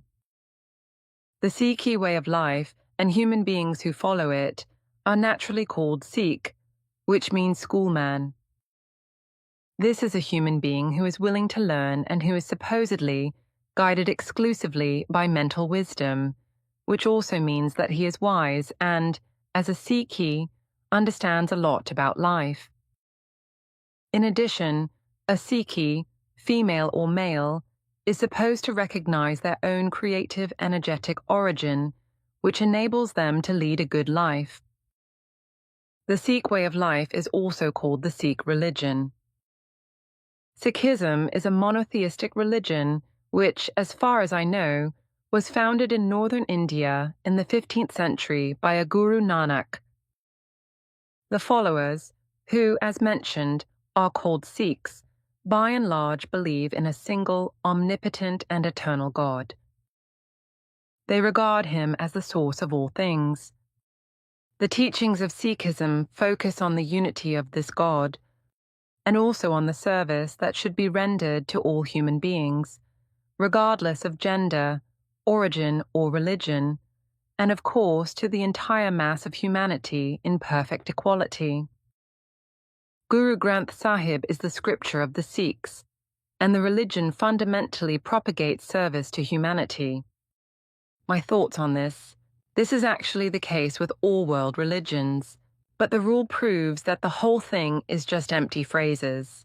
Because as soon as something creeps over the liver of any believer that does not please, offends or even harms, disadvantages or harms him or her, that creates hatred, revenge, retaliation or disadvantage, then the service to human beings evaporates in a flash and evokes a variety of negative things, leading to long-lasting quarrels or even murder and manslaughter, or even lifelong enmity or war between groups or countries. And this is something that has been held for a long and ancient time and does not change for the better, for the good and for the positive, but is only given by religions in a scrounging way, and is not, and never aimed at teaching human beings in detail in this regard, and making them realize that they alone are responsible for everything they think, do and act. This, while instead believers are nonsensically demanded to have a meaningless faith and meaningless prayers to an imaginary God, completely infinitely far removed from what true human being and service to human beings would require. No money is earned and hoarded in this way, but only with insane religious lies and evil deception in the form of faith, which human beings incapable of thinking for themselves faithfully fall for, and do not realize that they are being fleeced like Christmas geese by religious lies and deception. Sikhism was founded as a religious movement in the 16th century by Guru Nanak. He tried to combine the positive characteristics of Islam and Hinduism in a new religion. The Sikh shrine is the central golden temple of Amritsar in the Indian state of Punjab. The truth is, as with any other religion, Sikhs are called upon to help other human beings and do good, although the Sikh religion is distinct and has its own recognizable features, traditions, and so-called holy scriptures. They also have many practices and rituals that reflect their religious practice in many ways. And, like all religions and sects, they celebrate various religious festivals and also consider certain places and objects to be extremely sacred. And it is to be said that the Sikh religion has a long and rich history, which is of course also brought into the field, and to which the Sikh faithful adhere. The Sikh religion has been influenced by a variety of factors, including encounters with other religions and also political developments in India. Over time, Sikhism has evolved and is now spread all over the world. Food is favored by the Sikhs if it has been freshly prepared in the family circle or in the community. There are also vegetarians among the Sikhs, who therefore avoid all meat, and some Sikhs also avoid eggs. Alcohol and other intoxicants of all kinds are forbidden in Sikhism, especially those who are Amritdhari and have been initiated into the Khalsa, as explained to me by a customs. officer who let me see the Golden Temple in Amritsar, and also explained that a Sikh woman is not allowed to marry a Catholic man. Waheguru is the God in whom the Sikhs believe, and who is without form and neither woman nor man, because according to the Sikhi teachings, all human beings are equal, regardless of their gender, origin, or religion. As a monotheistic religion, Sikhism therefore believes in only one God and Creator, Ik Onkar, who is not represented figuratively or in any other way. The Sikhs reject the caste system, but they advocate equal rights for women, both in general and on a religious basis. They also believe in the rebirth of the soul and in karma, or the law of cause and effect. Hinduism is the oldest religion in the world and has the Om sign as its symbol in the Devanagari script, although other symbol versions exist, such as the sacred sound symbol. The following can be found on the Internet.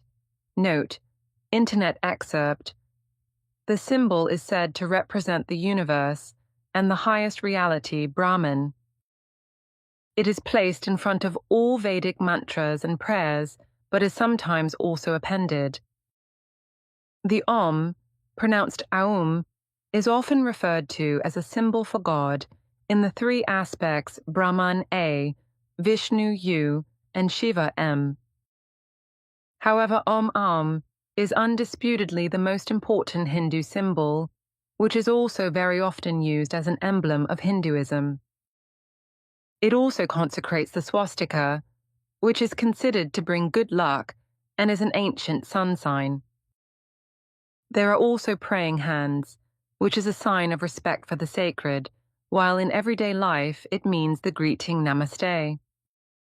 Lotus Padma is the symbol of purity transcendence. Om, also known as Aum, is a syllable that is considered sacred by Hindus and also by Buddhists, whereby the sound of Om is regarded as the primordial sound from which, according to Hindu belief, the vibrations of the creation of the entire universe emerged. The symbol Om is used in Hinduism for several things, such as the three main gods, Brahma the creator, Vishnu the preserver, and Shiva the destroyer, as well as the three gunas, or energies of nature, Sattva harmony, Rajas action, and Tamas tragedy. The three sacred Vedas, Rigveda, Yajurveda, and Samaveda.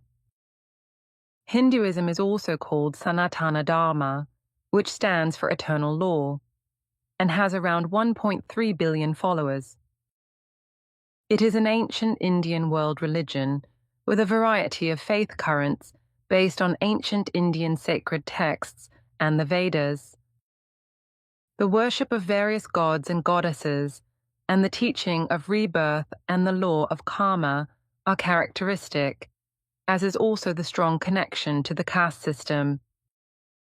Hinduism has 330 million gods and goddesses, as well as the belief that all souls of all living beings are reborn after their death.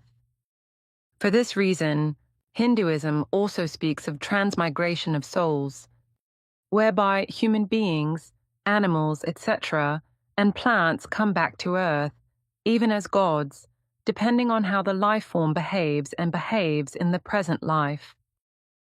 Hindu religions have no religious founders like other religions such as Christianity, Judaism, and Islam, but there are countless gods and goddesses as well as seers and saints. Over the past 4,000 years of its existence, Hinduism has given rise to a very dense network of religious and philosophical currents, whereby the very many and extremely diverse worlds of imagination have been recorded in many scriptures. Hinduism is not an organized religion in and of itself, so it does not only have a systematic approach to the diversity of teaching and its value systems. Hindus also have virtues that they are supposed to follow, namely bravery, wisdom, justice and moderation, etc. As far as women are concerned in Hinduism, they are subordinate to their husbands, both religiously and socially, because they are considered sensual and unstable. For this reason, they are to be protected and kept under control by the men, just as marriages are also arranged. It is only when a son is born after the marriage that a woman's social standing is valued somewhat more highly. Nevertheless, the woman is less valued than the man and is not authorized to perform any religious rituals independently. Of course, there are also important rules in Hinduism, such as the teaching of Siddhartha Gautama, namely 5 rules that must be strictly observed, such as 1. Hindu believers are not allowed to drink alcohol, which is the opposite in Christianity, and therefore, countless women and men are alcohol addicts or alcoholics and therefore alcoholics, because Hinduism prohibits the consumption of any kind of alcohol. 2. Hindu believers are not allowed to drink. 3. Hindu believers are not allowed to kill anyone and therefore may not commit murder. 4. Hindu believers were not allowed to eat meat. 5. Hindu believers are not allowed to commit adultery. These also include points understood as life goals, such as duty, ethics, prosperity, fulfillment and joy, etc. As for Brahman, this is the world soul, and a central concept of Hindu philosophy, especially in the Vedanta and the Upanishads, whereby Brahman is the name for the immutable, immortal absolute, and thus the highest. In Hinduism, pork, insects, snails, rabbits, seafood, fish without scales, and dog meat are also not allowed to be eaten. Various Hindu religions also have bans on meat consumption, with some Hindus completely rejecting meat consumption. Ritual purification, as well as certain breathing exercises, and the recitation of sacred verses, as well as the worship of gods, and the expulsion of spirits and demons, are part of Hinduism, which strives for liberation. According to Hindu belief, the approximately 330 million gods and goddesses live in large and small temples, but also in stones, trees, rivers, shrines and animals, whereby the trio of gods Brahma, Vishnu and Shiva, the best-known gods of Hinduism, are worshipped by the faithful at home and in temples, in a wide variety of incarnations and with many different names and designations. In most cases, several characteristics are ascribed to the gods, but when they are grouped together, they are seen as a single characteristic. For example, when Brahma is seen as the creator of the universe in the trinity of gods, with Vishnu as the preserver, Shiva as the destroyer, and Brahma as the world soul. However, if, for example, God Shiva is alone, then he combines creative, preserving and destructive aspects at the same time.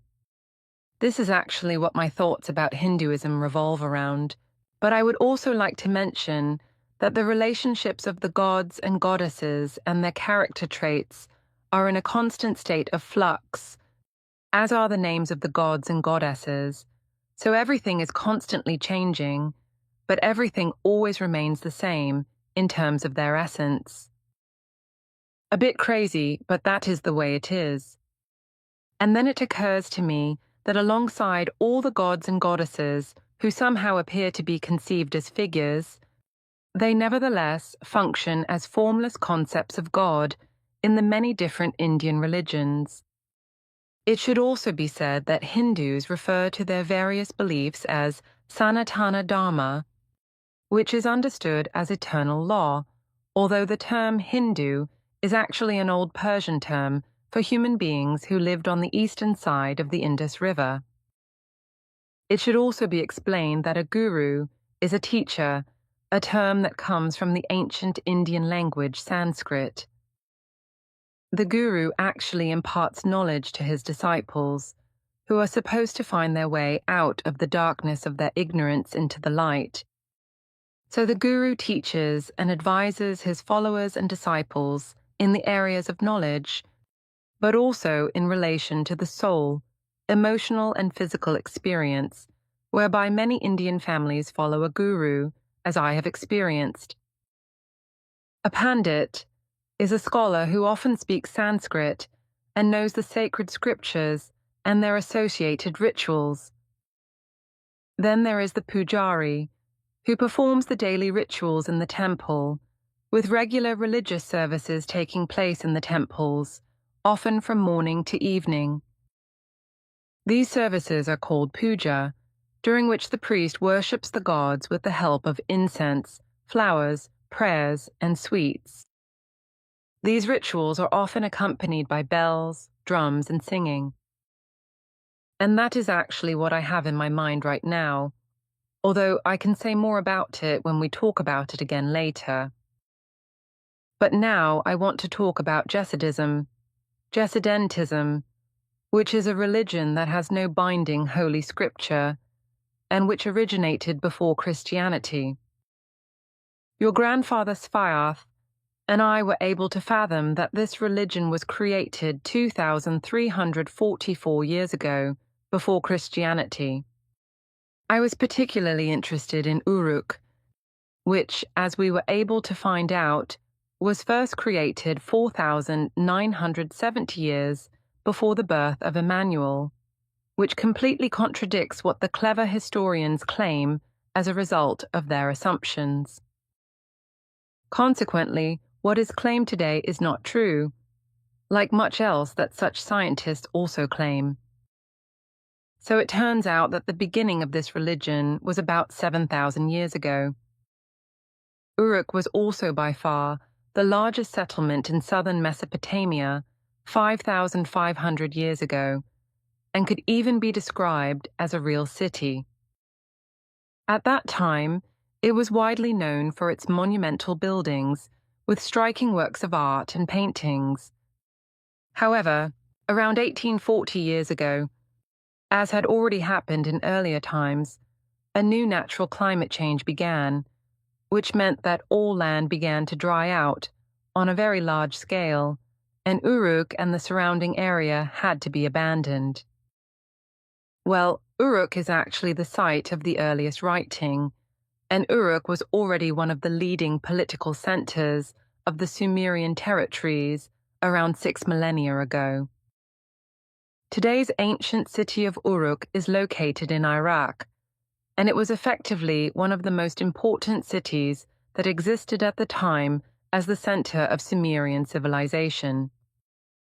It is known today for probably the earliest form of actual writing, as well as the emergence of probably the first urban society. Uruk was really very imposing, and indeed a major city and also religiously important, with an internet note, heaven, meaning heaven. Unfortunately, I know very little about Yazidism because I did not live in the Kurdish area for very long, so I can use the internet when it is advisable, which I will mark as such. But what I do know is this: the members of the Yazidi faith today are mostly Kurds who are monotheistic in their faith, and therefore believe in and also worship only one omnipotent God. The Yazidi faith also includes the transmigration of souls and life after death. The faith, as well as customs and songs, as someone recently assured me, was handed down until the 3rd millennium, exclusively orally, with customs and songs still playing an important role today. A peacock, I remember, was or is the symbol of the Yazidis, and it is said to represent an angel called Melek Taus, who is worshipped. Melek Taus is said to be the first angel of creation, according to Yazidi belief, and his splendidly colored feathers symbolize the beauty and diversity of the world. I do not know how many believers there are in the Yazidi religious community, but the person who gave me some information recently estimated that there are probably around 1 million human beings worldwide who profess the Yazidi faith, which I think is probably far too many. Yazidism is an ancient monotheistic religion, as I have already explained, but it has elements from West Persian and ancient Mesopotamian religions, as well as from Islam, Christianity, and Judaism. Thus, the origin of Yazidism, which is derived from the main religions practiced today and the ancient religions, goes back up to 4,000 or 7,000 years, although the Yazidis have no holy scriptures, as I have already said. And I repeat that the Yazidi faith has been handed down exclusively orally well into the 3rd millennium and up to the present day. What I still know is that, according to Yazidi mythology, God is said to have created a 7-colored rainbow from his light and in the form of the angel Melek Taus, who is said to be one of a total of 7 archangels of the Yazidis, whereby the blue peacock symbolizes the angel and his beauty, as well as his dominion over the 6 other angels. The sacred texts of the Yazidi believers are, as I remember, called calls. I remember that because it sounds like a spring. From this, I remember, the believers get and take their religious understanding, with which they orientate themselves for their lives. The supreme representative of the one and only God is a supreme angel, who is called Tau Lasi Malek, and is also symbolized by a peacock, and is therefore also a symbol of Yazidism. The peacock is also understood by the Yazidis as a symbol note internet, icon of Tawusi Melek, which is supposed to represent the diversity of the world, whereby the colorfulness of the peacock's plumage is also considered a symbol of the countless colors of nature. The Yazidi faith therefore recognizes only one omnipotent God, who created all fauna and flora, and also the world. He alone has given human beings all their senses, and also their intellect and reason, so that they can decide for themselves on all their actions, and above all on the correct path in life, so that every human being is responsible for their own actions and deeds.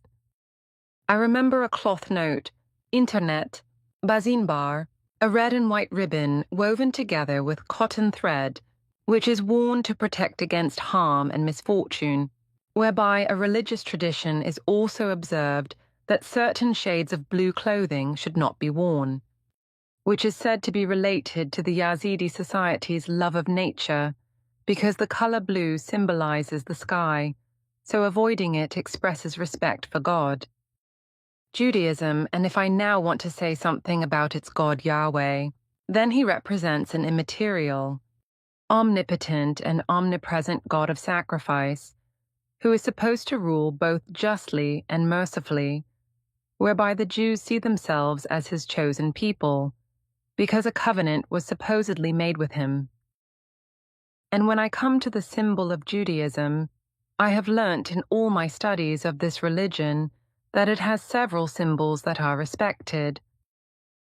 The most important symbols of Judaism are first and foremost the Star of David, the Kippah, and the Menorah, the Tefillin, the Mesus, Talit, Zizit, and Chamsa. The Star of David, which is also called the Magen David Shield of David, is actually a hexagram which, among other things, also embodies the 6-pointed star, a 6-pointed star formed from 2 interwoven equilateral triangles. If you connect the points of the hexagram with 6 lines, a hexagon is formed. The Star of David is also called the Shield of David, which is considered the actual symbol of Judaism and at the same time of the people of Israel. Next is the 7-branched candlestick, or menorah, which is a reminder of the creation of the world and also symbolizes the Sabbath. The best-known symbol of Judaism is also the emblem of the state flag of Israel, but the symbolism of the Star of David is multifaceted and was originally primarily, and among other things, decisive for the unification of the people, which was considered meritorious of King David. However, the Star of David was badly and very negatively misused by the insane National Socialists during the Third Reich, whereby Jews, women, children, and men were murdered and annihilated by the Nazis and National Socialists many millions of times over. The kippah embodies the reverence for God, and the menorah is a seven-armed candlestick that symbolizes the seventh day. Even then, as a boy in the 1940s, I coined the term Nazi-minded for human beings with a war mentality during the World War, as a result of which, for me, they are all Nazis or human beings whose attitudes and opinions, etc., are orientated towards war instead of peace, freedom, and love, regardless of whether they are female or male, which religious faith, state, and which religion or other denomination they belong to. Thus, all human beings are Nazis, at least in their erroneous and confused illusory thoughts, and in this respect, they are nothing other than murderers, because their evil attitude towards war and support for war, such as the supply of weapons and money, etc., for it and the continuation of war, is contrary to any will for peace, freedom, love, shelter, security, safety, and order for life and existence. Jews, Christians, and Muslims, and other diverse religions, and many of their sects, believe in the same God, but nevertheless they associate quite different ideas with this God. Christians only speak of their God in the wise way in which the corruptors, liars, and deceivers have created the Bible and thus also the New Testament. Jews, on the other hand, do not speak of God without mentioning God's will and recommendations. Note, Internet, Shema Yisrael Adonai Eloheinu Adonai Echad Sephardic, or Hora Israel. The Eternal, our God, the Eternal is one. Note, Internet, the mezuzah, a small capsule with a scroll containing God's recommendations, is attached to the door to protect the household. The kippah is a small head covering intended to express reverence for God. The tefillin are prayer straps that are tied to the arm and forehead for prayer, while the chamsa is a symbol of the protecting hand. The menorah, or seven-armed candlestick, is the oldest of all symbols of Judaism and is even depicted on the Israeli coat of arms. One arm of the candlestick stands for each day of the creation story, 6 days in total, while the seventh arm stands for the day of rest, that is to say Shabbat, which is the central arm in the middle and from which 3 arms branch off on each side. Note, Internet, elaborated list of symbols, the Star of David Hebrew Magen, David's Shield of David, is one of the symbols of Judaism. The Jewish religion is the oldest of the monotheistic religions. In Judaism, the temple, and thus the Wailing Wall, was a place where God comes to the faithful and is considered the holiest place of the Jews. The ritual of small pieces of paper with prayers or various blessings also originated from this assumption. The Star of David Hebrew, Magen David Shield of David, is one of the symbols of Judaism. It is a hexagram consisting of 2 interwoven triangles. It is one of the best known and most widely used symbols of Judaism and the people of Israel, according to Wikipedia. Menorah, a 7-armed candlestick that commemorates the creation of the world in 7 days. The 7th arm stands for the Sabbath, as explained on MDR. Mezuzah, a small capsule containing a scroll with the recommendations of God. It is attached to the door to protect the household, as explained on Hannes Holland. Kippah, a head covering worn as a sign of reverence for God. Tefillin prayer straps, tied to the arm and forehead for prayer to harmonize the mind action, and feeling, as described on Wikipedia. Chamsa, the symbol of the protecting hand, which is also known in Islam and Christianity. Talit, a prayer shawl that is put on during prayer. Zizit, the bundles on the edges of the talit that serve as a reminder of God's recommendations. Chai, the Hebraic word for life, often used as a symbol of Judaism. This is why you will find a small long box, the mezuzah, on the right-hand doorpost of Jewish houses or flats. Inside is a parchment scroll on which the prayer Shema Israel is written. When you leave or return home, you touch the mezuzah and ask God for protection. And is it even permissible to give up land that God promised to the people of Israel? God promised our forefather Abraham, "I have given this land to your seed." Our right to Eretz Israel is a historical right, but above all it is a gift, just like the Torah. Shalom Hebrew, central term in Judaism and greeting formula peace, salvation. Shalom name, a family name and first name. 4 name bearers, see there. That is everything that is currently buzzing around in my brain, and what I can pull out of the internet. We can continue to talk about it bit by bit. So I can tell you a bit more about what I know, but some things can also be found and supplemented on the internet because there is certainly more there than I know myself. Yes, you are right. But what does not correspond to any imagination are the articles you wrote in your youth, such as this one, which I photographed from my grandfather's annals, and which I want to name here and partly read to you, but which I will dictate to you in the next few days. So listen to the article that my grandfather Svath left behind in his estate. Earth humans do not care for nature and its fauna and flora, and therefore does not care about creation and all its existence. Sunday, 7th May 1950, checked for correctness. Svath Eddie Meier, Niederflax 1253, Bülach.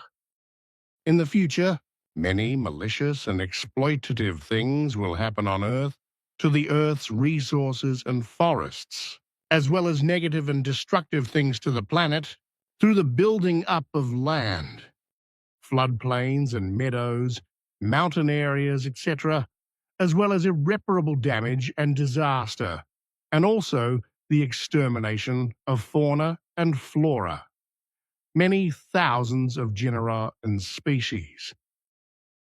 This will take place through countless machinations of the overflowing great mass of Earth humans. And everything will far exceed the destruction of nature, fauna, and flora, as well as the waters, land, atmosphere, and all areas, etc., of the war that ended 5 years ago. This is because, with regard to the great overmass of humanity, through their machinations and indifference, everything on Earth will come to such an extent that one day technology, in the form of artificial intelligence, will even rule over Earth humans. And the beginning of the development for this will be in the next 3 decades. And only 40 years later, in the early years of the 3rd millennium, everything will be so developed in this respect that it will be impossible to counteract the state of the end of evil and the evil of what is to come. And in the future, this will be the result of the low intelligence and indifference of the majority of humanity, which will allow that part of the unfit rulers to rule and reign completely irresponsibly, who in their greed for power and irresponsibility, and in their inability to govern either in righteousness or with understanding and reason, will not know how to do the correct thing. On the contrary, he will do so by harassing human beings and playing nasty with them, fighting them and curtailing their rights and freedom through illogical laws, rules and regulations, etc. And still in this 20th century, 35 years from now, In the mid-1980s, the first technical electronic developments for an artificial intelligence will secretly begin to determine the daily lives of human beings in such a way that their genius will become more and more stunted and surpassed by a lack of general knowledge. This artificial intelligence will have very catastrophic effects because it will be so detrimental to the majority of Earth humans that it will take away their own thinking and make them hopelessly dependent. This will be tantamount to a technical electronic enslavement of faith, which, as with religious delusion, will inevitably lead to a pseudo-thinking that encompasses the whole world. The technical developments of the future will bring masses of new products and herald the beginning of a situation in which Earth humans will soon and very quickly become hopelessly dependent on the new technology. Even children, who will then, unfortunately, be encouraged by adults to adopt innovations of all kinds. This will be particularly the case with new things, especially the new means of communication that will inevitably come in the future, when these will function as small portable mobile phones in about 50 years' time. As a result, writing letters and messages and much general correspondence will also be replaced by electronic forms in the future. All means of transport will also become addictive and delusional in the future, along with the mind and reason and other pathogenic natural, medical, and chemical drugs of all kinds, which will become so addictive that it will no longer be possible to do without them. This will also apply in particular to cars, which will be regarded as prestige objects in the future, but will emit a lot of toxic gases and cause lasting damage to the climate. As a result, however, the atmosphere will become heavily polluted and toxic to breathe, which will lead to countless human beings falling ill, often with various types of cancer and respiratory problems, etc., and the climate will also be polluted to the point of collapse. This will also be the case as a result of a sea of ever larger and ever more spacious passenger aircraft for masses of holiday travelers, as well as countless ever larger transport aircraft and countless huge cruise ships for large masses of pleasure travelers, as well as vast numbers of transport ships and ever larger road transporters, which will cause the atmosphere and the climate to collapse worldwide, in addition to many other sources. As a result of this, there will be raging storms and great firestorms that will claim many human lives and also bring enormous destruction, which will particularly affect the USA when an area of the rich is virtually destroyed. But it will also very soon become catastrophic when much of the rainforest in Brazil is cleared for land reclamation. But this new land will be depleted and useless after only 2 or 3 years. However, out of greed for money and power, rainforest and normal forests in Brazil, as in various other countries on Earth, are also being plundered for their expensive timber, thereby contributing greatly to the inevitable climate change. Due to the large amounts of deforestation and the thinning of trees, oxygen production is gradually decreasing noticeably, thereby damaging the atmosphere and the global climate. In addition, with all the toxic gases that are released by humanity and pollute the climate, it is inevitable that a climate collapse will occur, which will cause a great deal of damage worldwide, far beyond the next millennium and into the third millennium.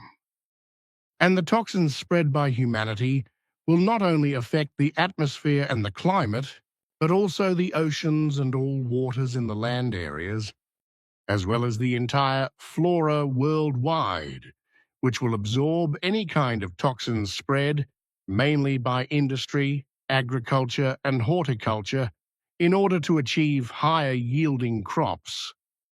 After the second decade of the next millennium, the rapidly growing Earth human population will begin to struggle to find enough land for natural food cultivation because the mania and demand for new housing, motorways, sports grounds, and other buildings of all kinds will increase in the new millennium as a result of the uncontrolled, irresponsibly immense increase in the human Earth population.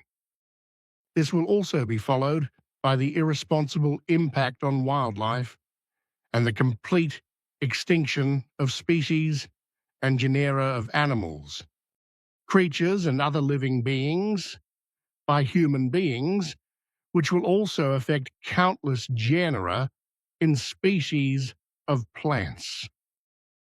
In 20 years' time, human beings will have brought almost all whale species in all oceans to the brink of extinction.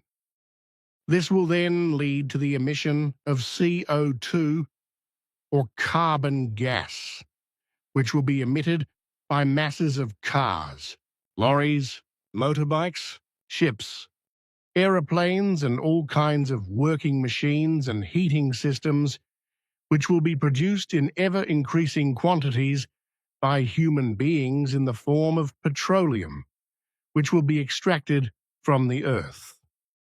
The petroleum will be converted by certain processes into petrol and diesel oil, etc., and consequently used to power combustion engines, which will then produce CO2 gases through the following combustion process, which will have a poisonous and pregnant effect on the atmosphere, affecting the climate, which will no longer be able to cope with the whole thing in the long term, leading to a climate upheaval that has long been in the offing, but which will have very bad consequences in the future. Large fires will destroy the forests in many countries around the world. The poles and glaciers will melt. Large parts of mountains will collapse and bury houses, human beings, villages, and other human achievements, causing much suffering, hardship, and misery. These will inevitably be the consequences of humanity multiplying by the billions to the extent of unreasonableness, which has already been the case for many years and will continue well into the next millennium. As a result, the whole of nature will be harassed and many genera and species of fauna and flora will be wiped out. But this is already having a long-lasting effect, for it began early on through the fault of Earth humans, because neither understanding nor reason have always prevailed among them, but only selfishness, the desire for wealth and might, a confused belief in higher powers and their help, and consequently only insane delusion has ever prevailed. Now, CO2, gas, can no longer be absorbed and stored in large quantities in the sea by the huge life forms of the oceans, also because they are being almost completely irresponsibly wiped out by Earth humans. This, just as these giants of the seas, the blue whales and other whale species, as well as the entire fauna and flora of the seas, waters, forests, and all land and air, are being poisoned and killed by the machinations of Earth humans. In the future, they will all be affected and killed by many different and enormous quantities of toxins from human production, such as the main poisonous gas CO2 which they absorb and store. And with regard to the fact that many genera and species of fauna and flora will also be wiped out by Earth humans in the near future, as has been the case for decades and even centuries, it will take at least another 25 years or so, after which it will finally be slowly recognized that the hunt for the creatures of the seas and other waters is to be abandoned. Unfortunately, this will not be the case with regard to the wildlife of the land and the fauna and flora in general, because at the beginning of the next millennium, more than 50,000 species of fauna and flora will be wiped out every year, completely carelessly, unscrupulously, and irresponsibly through the fault of Earth humans. The irrationality of the human population will harass the whole of nature and destroy and eradicate a great deal in and of nature. Many genera and species of wildlife will simply be killed off and even almost wiped out because their natural habitat will be ruthlessly claimed by human beings as a place to live. But what will result from the fact that they will be hunted and killed by Earth humans and driven to the brink of extinction will only become apparent in the next millennium.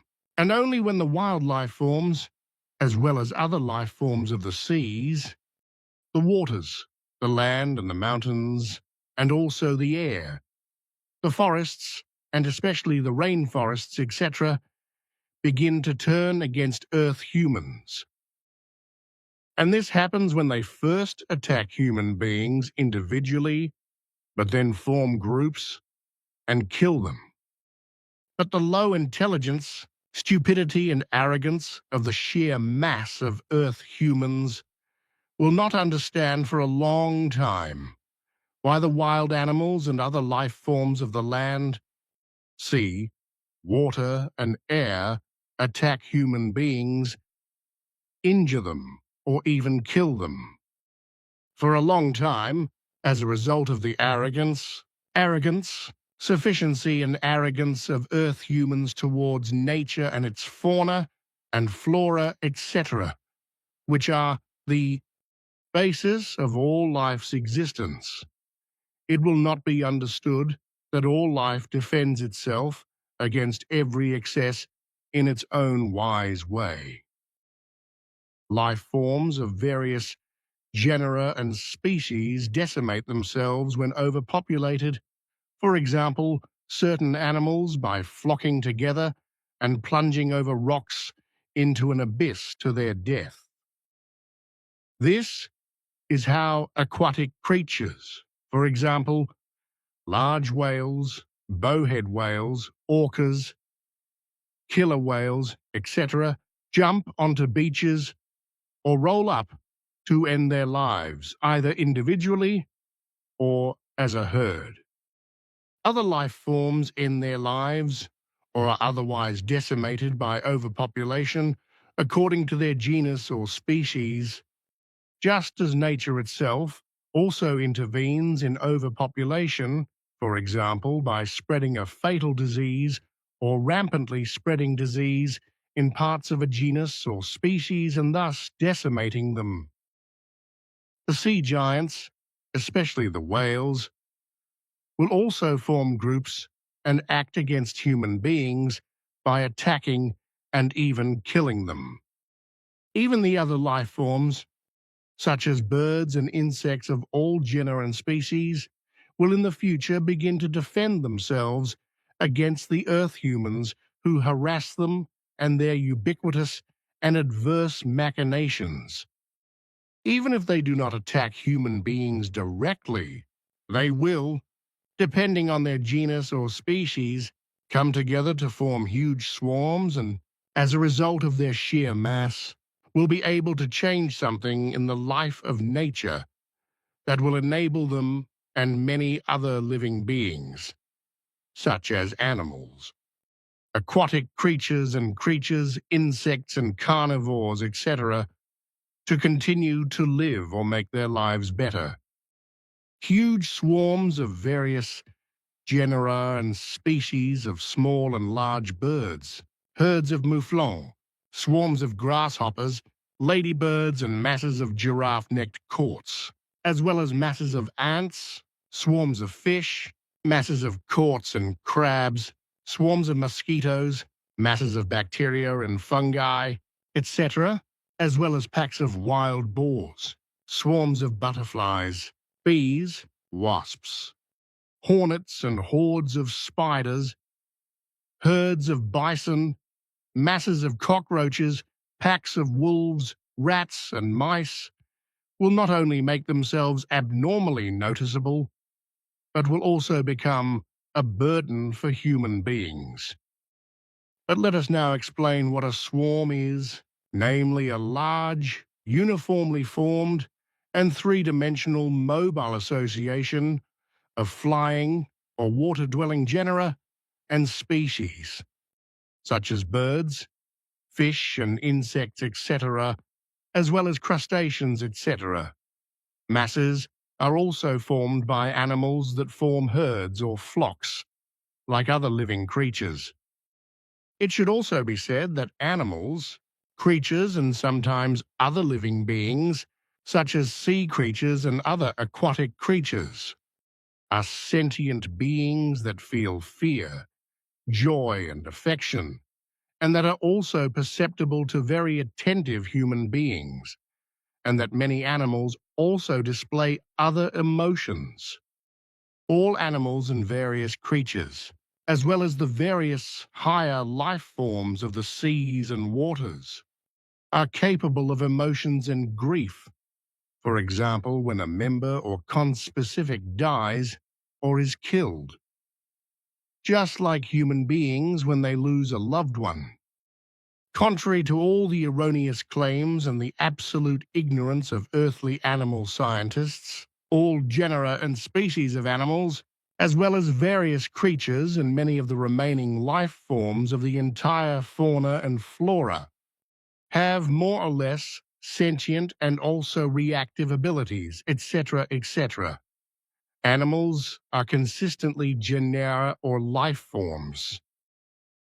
Animals are all genera or species of mammals which, depending on their genus and species, should not simply be labeled as animals, but named according to their genus or species.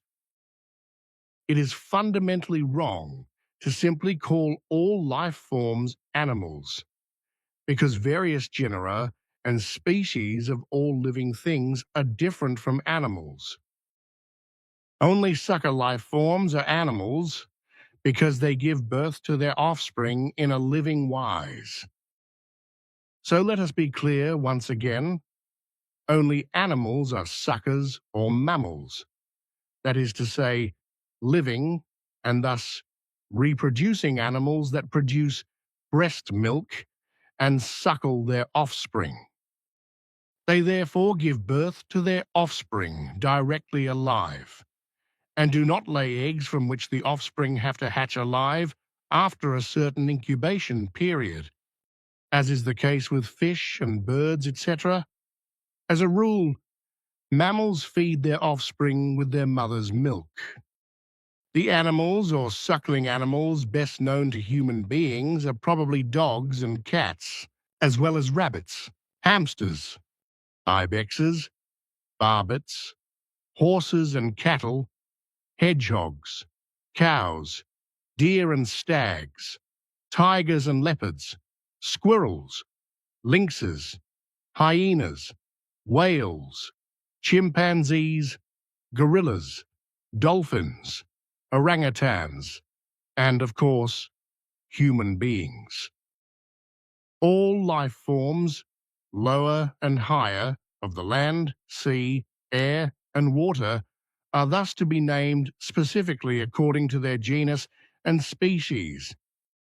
They are capable of more than what human beings arrogantly claim for themselves alone, namely feelings and emotions as well as sensations, like all higher life forms in general, which in fact also possess an acute and effective life, depending on the genus or species. The genus is the natural foundation, or the basic class of the basic life form, that is to say, the genus. From the genus or the basic life form, a further but altered and mutated life form can emerge through a natural or artificial mutation, which has certain similarities to the basic life form, but fundamentally has its own and therefore different appearance, as well as other behaviors and a different vocal manifestation, etc. Such a life form is then a species. Such a life form is then an Ausartung that has emerged from the genus or the basic life form, which is called a species for short, and is labeled according to its overall habitus. Fundamentally, not every life form may simply be called an animal, because if it is a snake, for example, then it is a snake of the genus reptile and must be labeled according to its habitus. For example, viper, cobra, viper, or otter, so that it can be understood what it is. This alone is correct and effective. Thus an animal is an animal, a turtle, a fish, and a bird, but never an animal, for such an animal is and remains a living sucker, while other living beings of their genus or species are, for example, brooders or egg layers. However, all higher organisms of each genus and species have an active life, or affect life, according to their class, but differently according to their habitus. At the top of the list is the conscious awareness of human beings, which enables them to react consciously in any form and also to evolve. While certain higher animals have a so-called semi-conscious awareness, creatures and other higher life forms have an instinct affect life, and lower life forms only have an impulse affect life, and others only have impulse reactions, or a sensation response, or impulse stimulus reaction.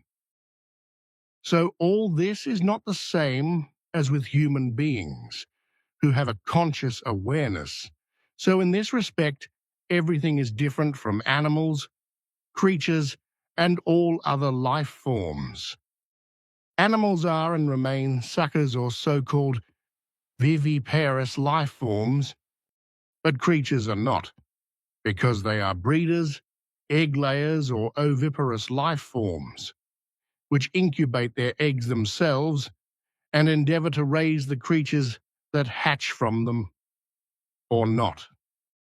This is in contrast to other life forms that also lay eggs, such as insects, but which allow their clutches of eggs to be incubated by the warmth of the earth, the weather or the sun, etc., and do not care about their development, or do.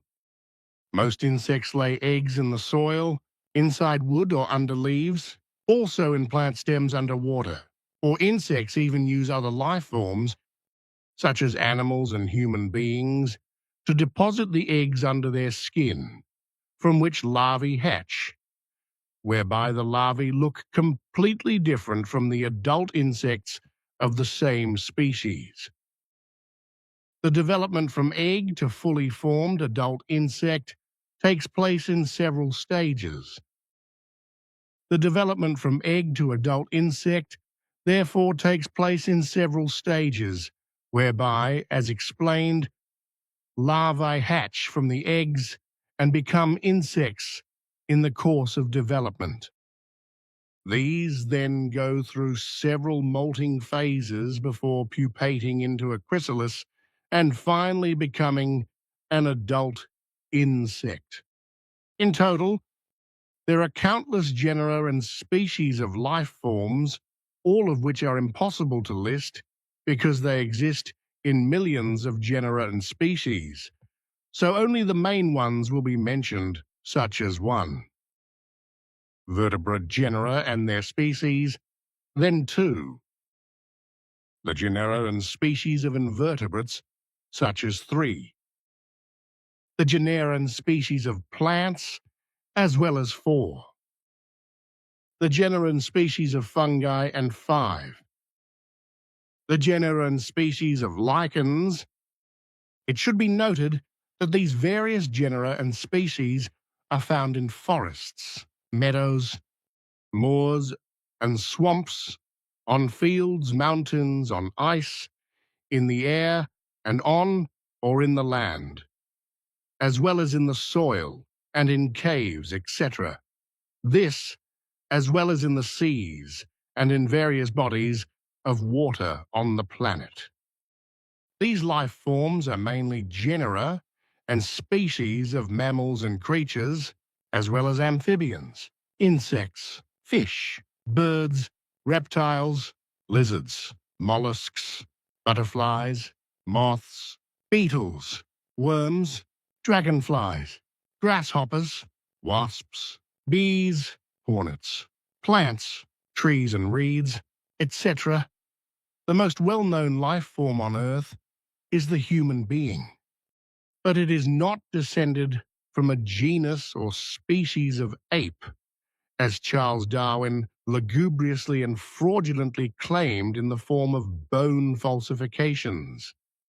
Animals, creatures, and other life forms of many different kinds are the gardeners, caretakers and maintainers of forests, meadows, floodplains, fields and meadows, mountains, moors and swamps, etc., and through their daily behavior, help to keep them healthy and make all life possible in the first place.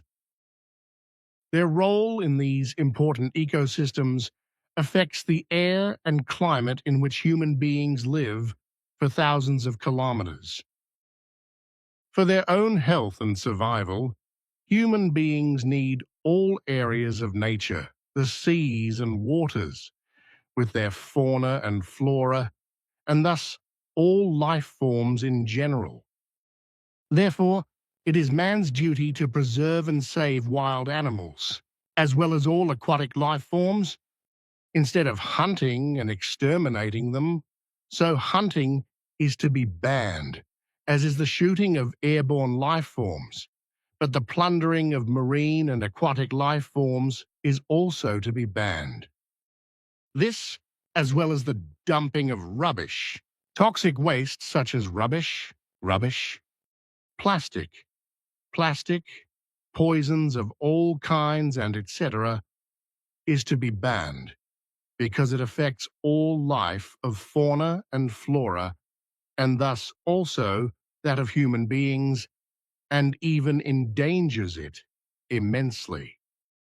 The following is a brief explanation of all the fauna and flora found in Europe, based on what I learned from Svath, what and how all these life forms are, etc. Amphibians, the fact that the frog spawn, the frog eggs, undergoes a metamorphosis and turns into newts. Note, tadpole with little legs and then into frogs, or crots, is something that every human being who is even halfway educated knows from an early age. The spawn is deposited into the water by the mother frogs or mother crots, after which the tadpoles hatch from the eggs contained in the spawn after a certain period of time. These then develop and only after some time undergo metamorphosis to become newts, tadpoles with legs, which, depending on the species, undergo further metamorphosis to become frogs or crots. In order for the tadpoles to live at all, they breathe with the help of their gills, after which, however, When they undergo the metamorphosis into frogs or crots, depending on the species, they develop lung respiration, but are additionally supported by skin respiration.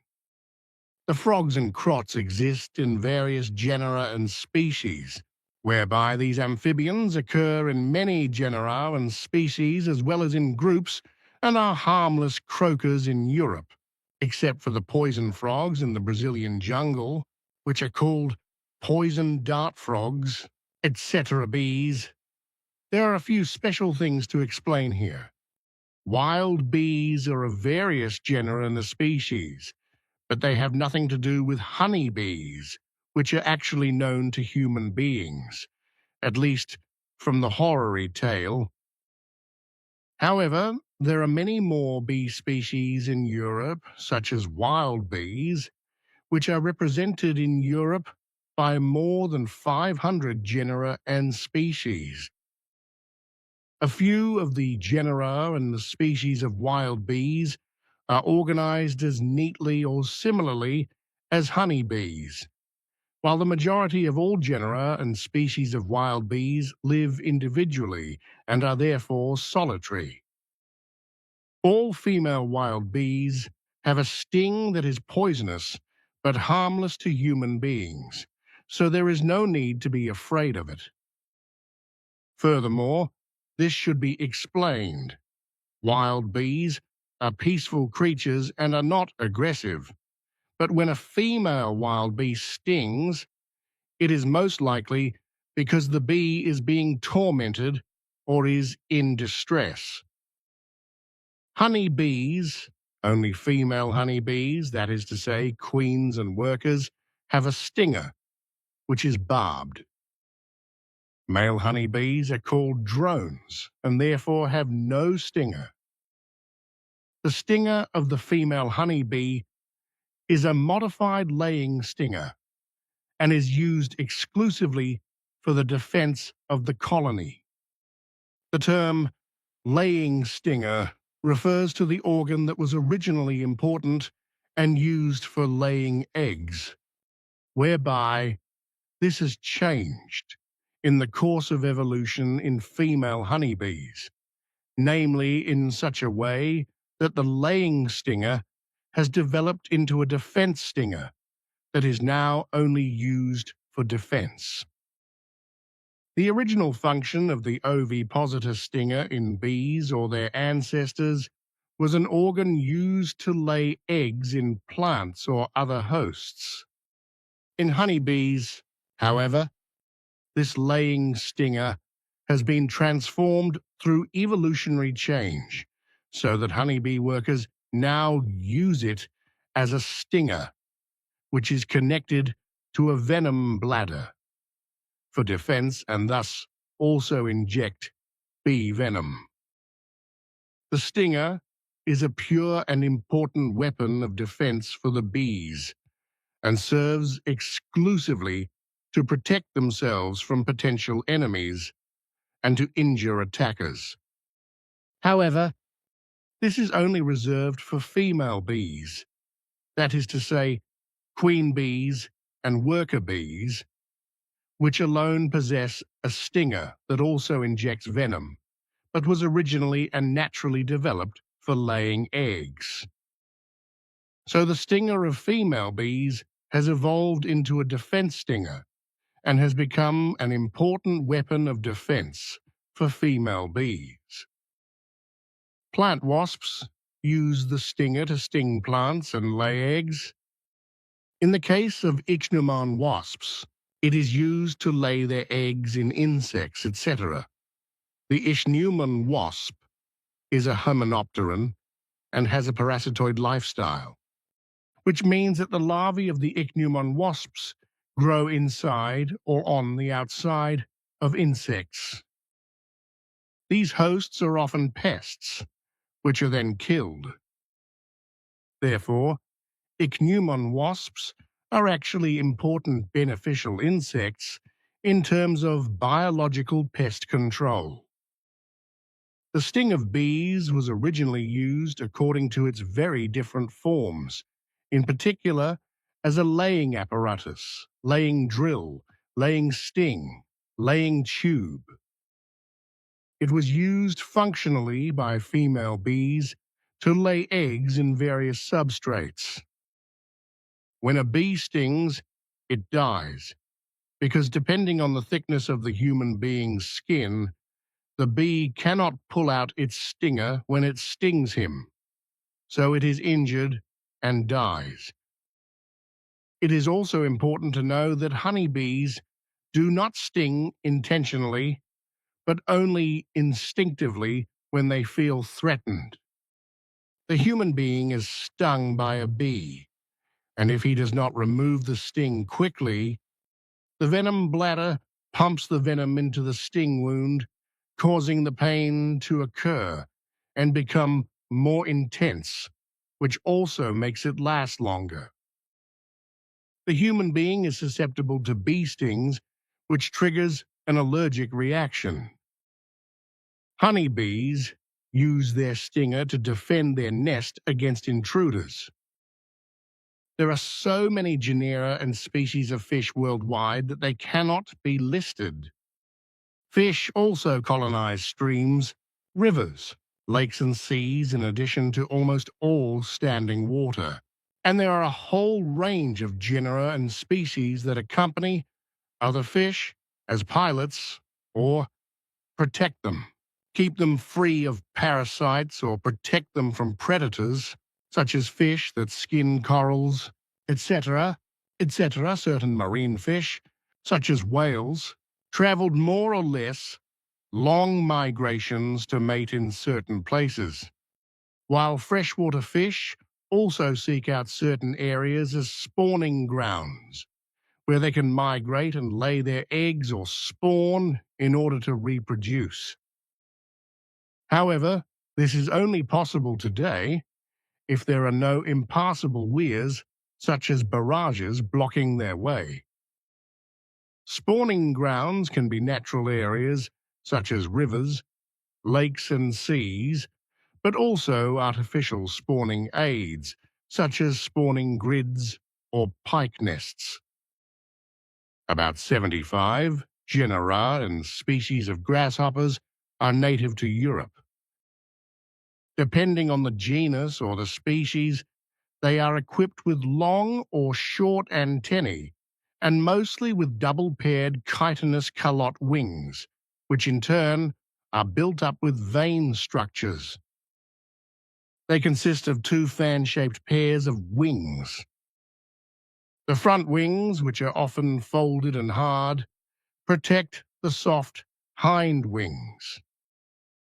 The hind wings are spread out in flight and enable various locusts to fly correctly and well, although this is species-specific.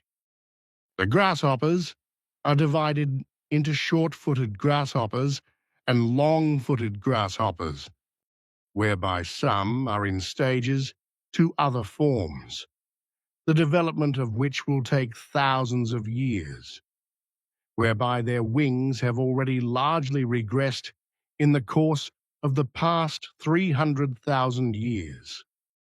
Like various caterpillars, locusts also have powerful teeth and can bite powerfully with their chewing and biting jaws, which is as characteristic as the species' typical sounds or voice, etc. The long-footed grasshoppers rub their hard chitinous wings together to produce a sound or song, whereas the short-footed grasshoppers do this by rubbing their legs along the wings. Beetles are the most species-rich group in their field, so it is impossible to describe their diversity. It is estimated that there are well over 6,000 different genera and species of beetle living in Europe. Among the various genera and species is the cockchafer, which currently causes a lot of damage and annoyance, especially through its grubs. The Marienkäfer is also very well known, while other Käfer species are less known to human beings or not known at all, or only to coleopterists due to their hidden way of life. Some human beings may also be aware of the alpine longhorn beetle, the stag beetle, the colorful cherry tree beetle, or the rose beetle, as well as the fact that they live in the wood of trees during one phase of their lives. However, the fact that predatory ground oats also exist is unknown to many people, as is the fact that the green-striped ground oat and the lesser chrysalis, the golden ground oat, and the marsh oat exist.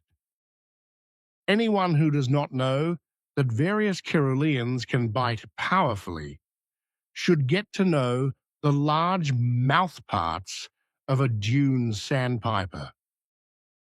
Dragonflies. Europe is home to 80 dragonfly genera and species, which can also be divided into two orders, damselflies and damselflies. As larvae, dragonflies live in fresh water. As adults, they are very remarkable flying artists. As dragonflies, which live for about 3 months, they feed on all kinds of insects, mosquitoes, other dragonflies and flies, as larvae and adults alike. Their large compound eyes, which enable them to see almost all round, are particularly striking. Plants. Every human being knows a few plants or little plants, but their diversity is so great that it is impossible for a human being to know all of them, but only a few, as the number of genera and species is effectively in the millions.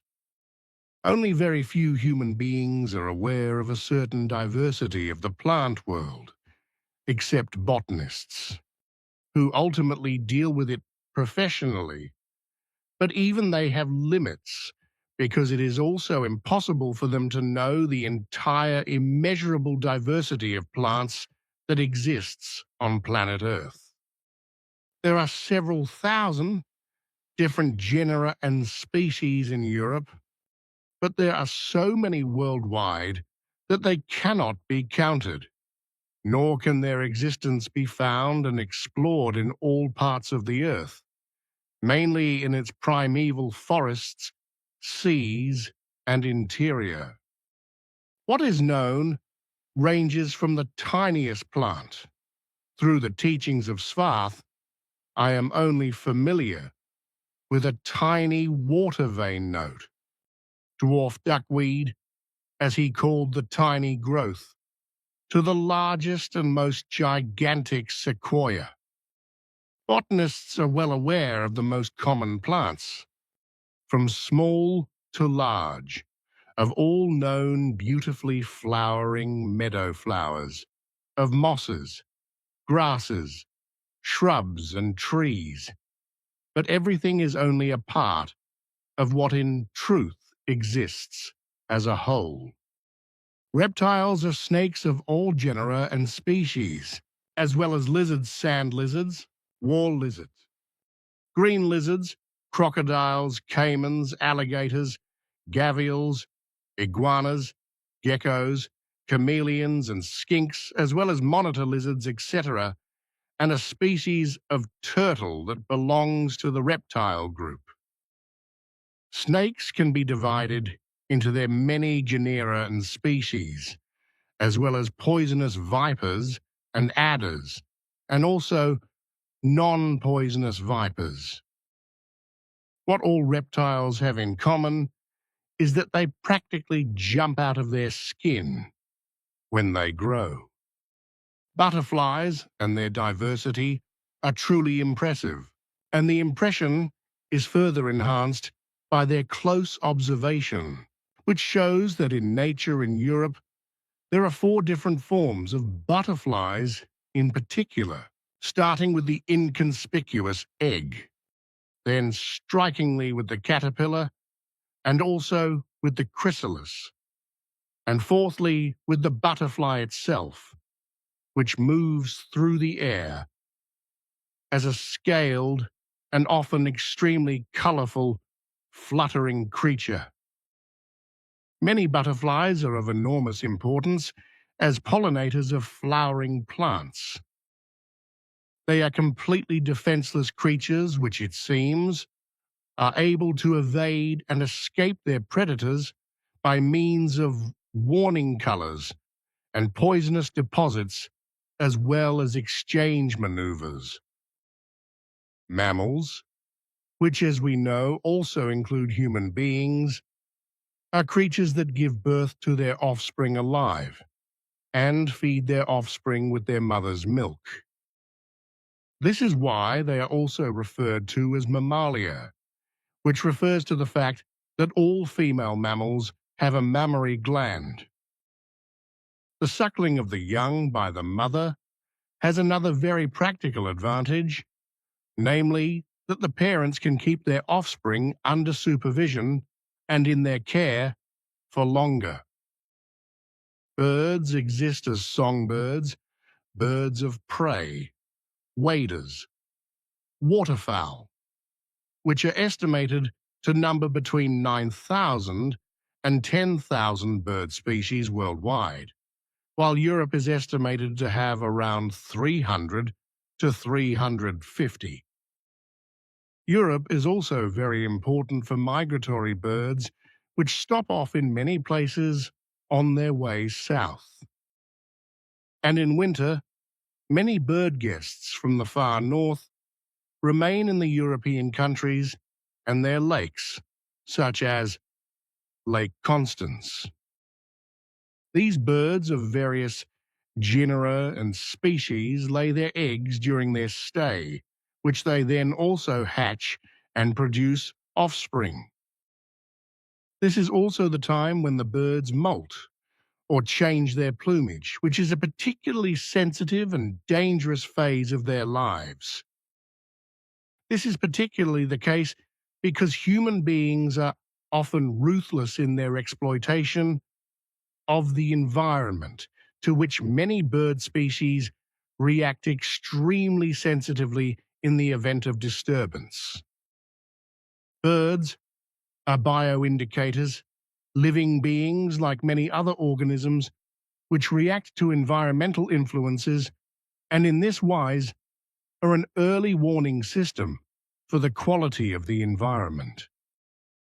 In their own natural wise, they reveal changes in the environment, such as pollution and changes in the environment and thus the ecosystem.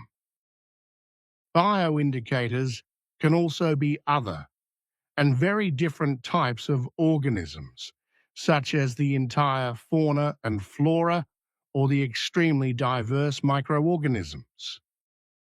However, birds are known to be very good bioindicators for the environmental compatibility of planning projects. Mollusks are snails, mussels, and cephalopods, squid, octopus, which at first glance appear to be very different creatures, comprising a wide variety of genera and species. Genera and species from this group colonize the seas as well as freshwater lakes. Streams and rivers, such as the lesser river mussel, which also lives on land, and in fresh waters, these creatures filter food from the water. But in the near future, and it will be 10 to 12 years from now, freshwater mussels in particular will run the risk of extinction, or at least a significant decline in their populations due to severe water pollution. This is already very regrettable, as it will permanently disrupt the ecological balance in streams, rivers, and lakes in a wise way, and the importance of these creatures in nature will be lost to the greatest possible extent. This must also be said and explained that everything is not simply the same species, but fundamentally different, as in the case of the human being, who belongs to the same species, but is divided into different races that differ according to skin color. This visible separation, however, is inherent in all animals, creatures and higher life forms of the seas, waters and air, partly instinctive, impulsive, or instinctive, and outside of conscious thought and clear understanding and bare reason, as these are or should be inherent in human beings. However, this is effectively doubtful, and it is true that understanding and reason are not inherent in the majority of Earth humans, for their senses and desires are orientated towards war, self-deception, revenge, hatred, lies, and deceit, as well as selfishness, vice, and retaliation, etc. This, as well as degenerate behavior, is the result of a lack of understanding and reason. This, as well as also degenerate sexual lust fulfillment, from which a sheer mass of the Earth's population unreasonably emerges, and through their thoughtless and criminal wars and other evil machinations, a great deal of life in nature and its fauna and flora will be wiped out, destroyed or annihilated. The attitude of human beings will increasingly give way to depravity in the future, just as the education of human beings will degenerate, and only a certain minority with understanding and reason will be able to save what can still be saved. And it will be even worse, worse, and worse when, in the next millennium, the emerging artificial intelligence will blind human beings. Every shaping of true thinking and feeling, as well as the good state that every human being can create as a high life form, will be disregarded and trampled underfoot in the future, well into the third millennium. The truth is also that the conscious awareness of human beings, as well as the entire body that belongs to it, is largely responsible for the formation of emotions and feelings, etc.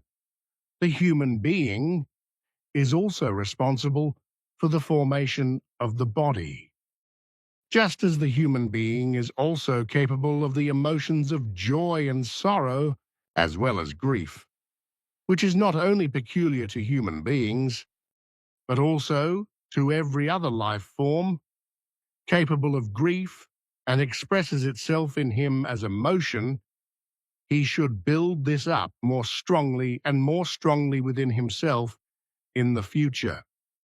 For this will be urgently necessary, for otherwise, if he does not follow this, a wicked indifference and irresponsibility will fall upon him, so that he will rot in every respect and will be pushed around by the power-obsessed leaders of the impotent state as a will-less being with ever less freedom and rights, merely as a horrendous slave.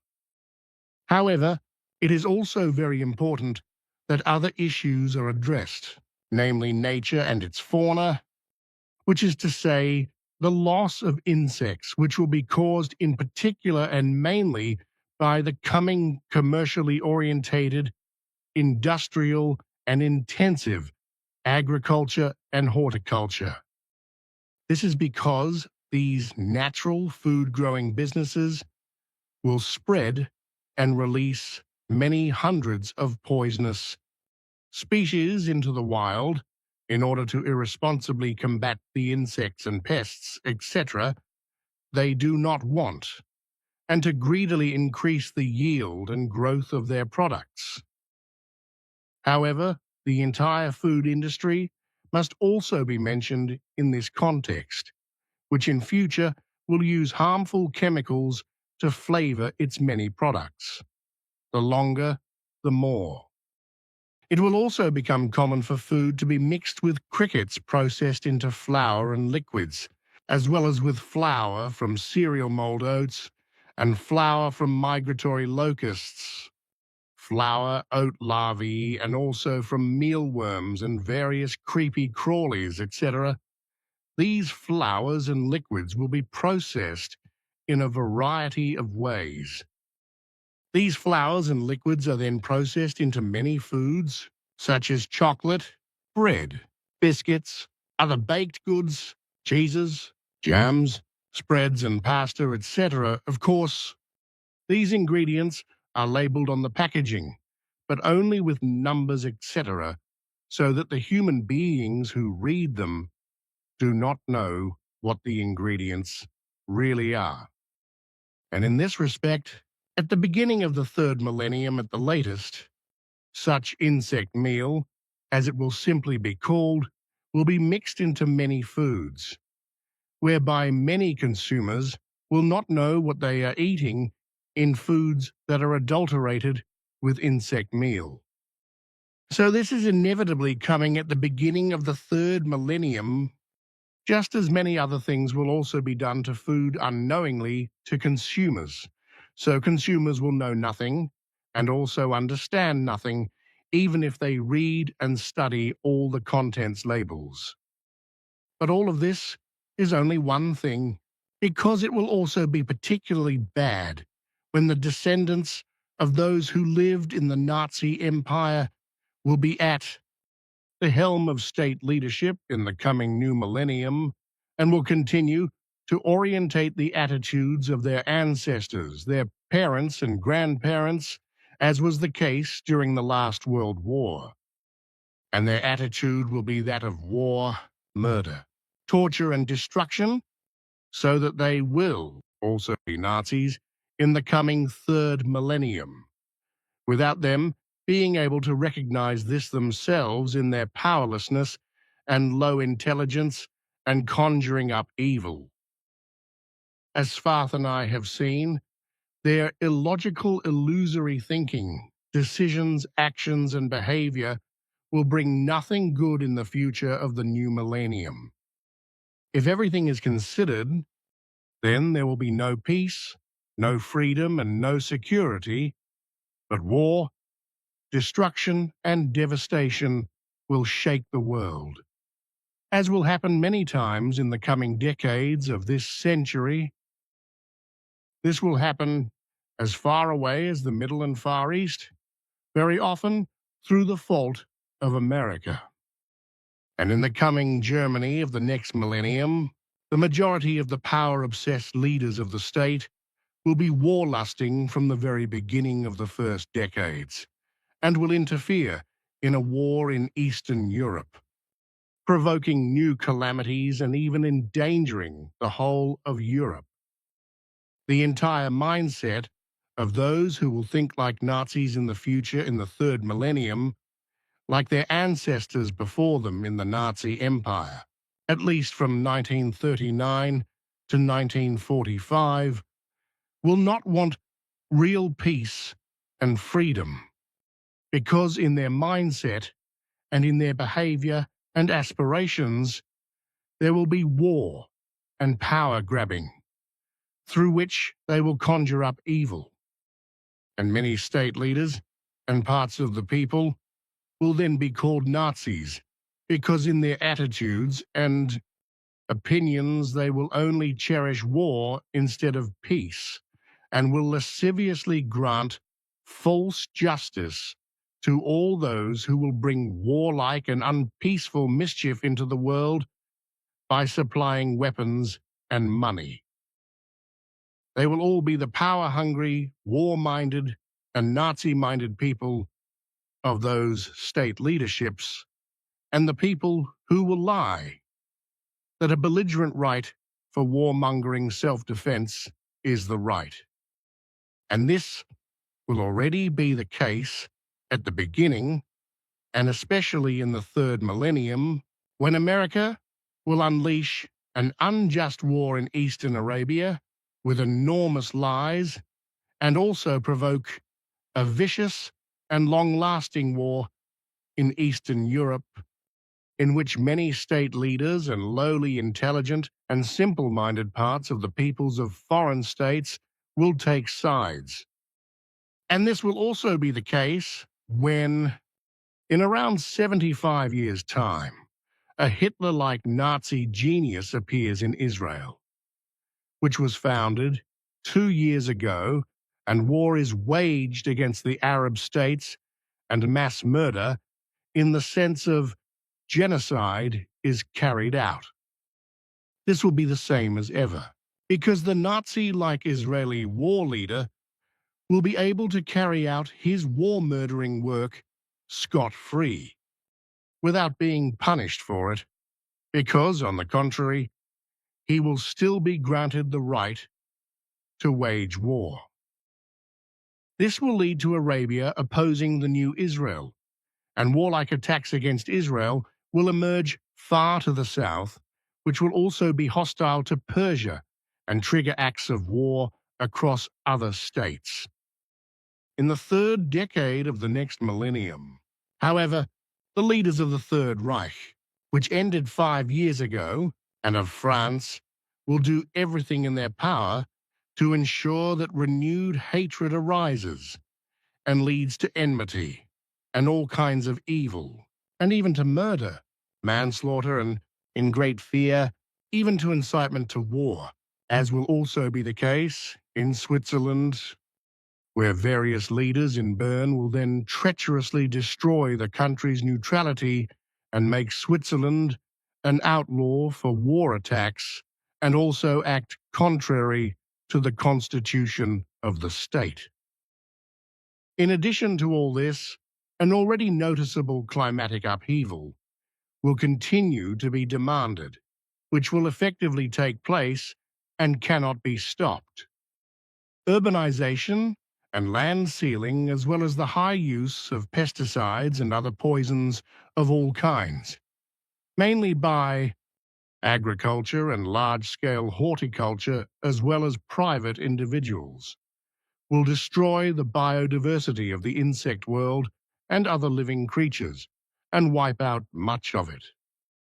The sheer low intelligence and stupidity of the state leaders will contribute a great deal to this, who, in their ignorance of nature and its fauna and flora, will allow countless poisons, toxic fertilizers, and poisonous repellents against insects and pests of all kinds to be spread in nature, and claim that a minimum of this and that poison is harmless to human beings. The human beings, animals, creatures, and many other life forms will fall ill, die, and ultimately die a miserable death.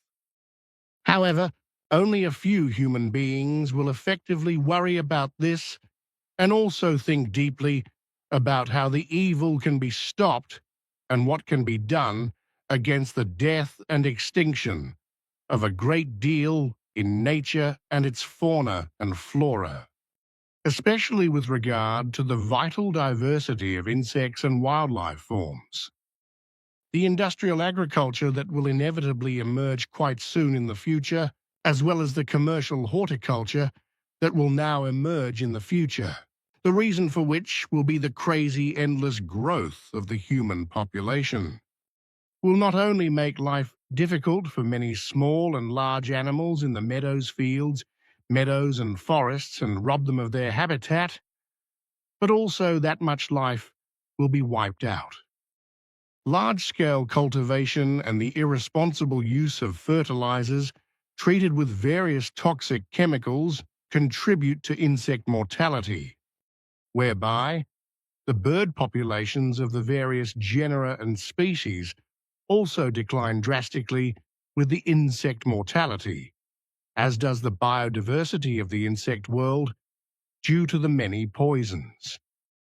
Furthermore, in addition to the senseless and absurd, as well as hobby-like hunting, through which animals and many creatures, as well as birds and other life forms of all genera and species, are simply shot down in order to allegedly cherish and care for them with lies and deception. The truth is that in the forests and meadows, everything that comes before the barrel of a gun is simply shot down for the joy of killing and shooting. This also happens in the seas and waters through overfishing, whereby the higher and lower forms of aquatic life are wiped out, also for the sake of food for the sheer and crazy overpopulation. In the future, this will lead to many forms of wildlife, in water and on land, being dynamized by the instinct of self-preservation to defend themselves against human beings and to defend their habitats against Earth humans who threaten to exterminate them simply for the joy and pleasure of the dead or for the sake of sheer enrichment. In the future, this butchery of wildlife forms is also linked to the rapid and unscrupulous robbing of their habitats. This is because in the future, more and more and faster houses, factories and other buildings, sports grounds, roads, museums and other things will be built for the immensely growing humanity, and oil rigs, etc., will be set up in the seas for the plundering of petroleum and natural gas. This is precisely because the human population will increase very quickly and horrendously by rapidly and completely uncontrolled and senselessly producing and giving birth to masses of offspring worldwide, so that from today, when the Earth is still populated by around 2.5 billion human beings, the Earth human population will increase to around 10 billion in just 75 years, and the planet will be massively overpopulated. It is already irrevocably certain that this will rob and largely destroy the natural habitat of the entire wildlife world, which is important for life and its prosperity, including the land, air, meadows, fields, mountains, forests, oceans, and all land waters. This, in addition to the fact that in the future, huge amounts of toxic waste will be disposed of in the seas and land waters as well as on floodplains. Fields, meadows, mountains and forests, and hundreds of poisons of all kinds will be spread in the wild, mainly by agriculture and horticulture.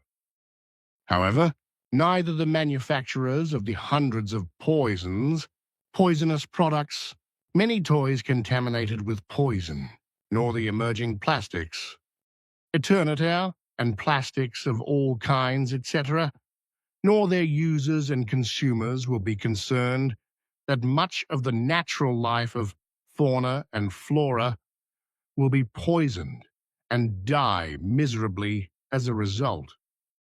Many natural foods, as well as artificially produced foods, are also poisoned from the ground up, many of them with pathogenic chemical additives, which are causing more and more types of cancer in human beings, which are often long-lasting and painful and usually end fatally.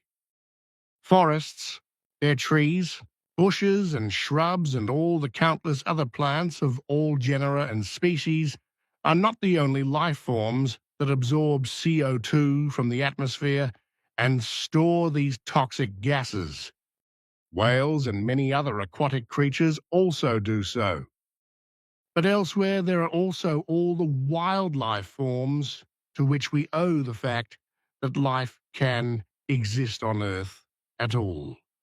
And in this respect, for example, sharks and other fish species, moray eels, rays, and countless genera and species of marine life, etc., should be mentioned in the oceans. This, as well as many other creatures in swamps and rivers, such as beavers, sea otters, frogs, water snakes and crocodiles, etc., all of which, in addition to all land life forms worldwide, wild animals, creatures, and all the billions of other life forms and birds of the air ensure that the Earth is habitable and can support and continue to support life. Indeed, they all ensure that the forests, trees, shrubs, and all plants of all genera and species on the land, in the seas and waters, and everywhere on Earth grow, thrive, and support life, and thus also ensure the existence of human beings.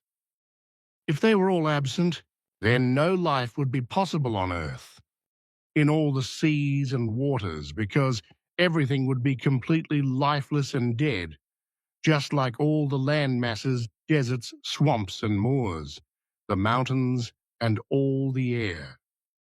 The ice is home to polar bears, penguins, and Arctic foxes, etc., while on land there are genera and species of animals such as bison, baleen, wolves, wildebeests, zebras, kangaroos, deer, stags, and elephants, as well as creatures and all the other millions of life forms. Depending on the genus or species, these diverse life forms eat and feed on a wide variety of plants or other life forms. As a result, they, like human beings, also excrete feces, thereby shaping the forests, meadows, fields, mountains, waters, seas, and all landscapes, and thus the plants, through their excretions and their way of life. Big game, for example, roams through the forests and creates aisles and open spaces where small and large plants can grow. Elephants, for example, eat soft wood from softwood trees, which grow quickly and remain low, while hardwood trees grow slowly and become large and powerful, as is the case in the rainforests.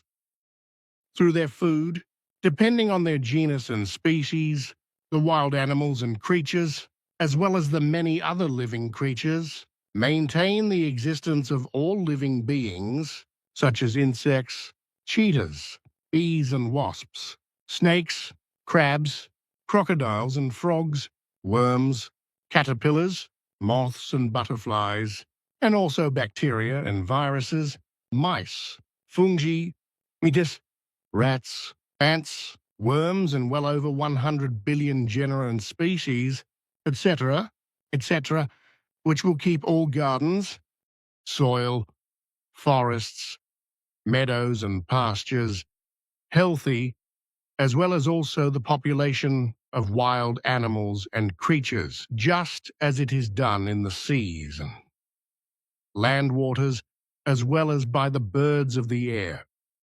Every genus and species of animal, creatures, or other living creatures, such as snakes, vipers, lizards, flies, mosquitoes, ants, frogs, caterpillars, crabs, birds, bees, hornets, wasps, moths, butterflies, and worms, etc., contribute to maintaining the biological balance. The human being, on the other hand, counteracts this, for example through his hunting behavior, which he misunderstands as game regulation, and is of the false opinion that he thereby keeps the game population in order, in a wise and correct numerical measure for the mass of humanity.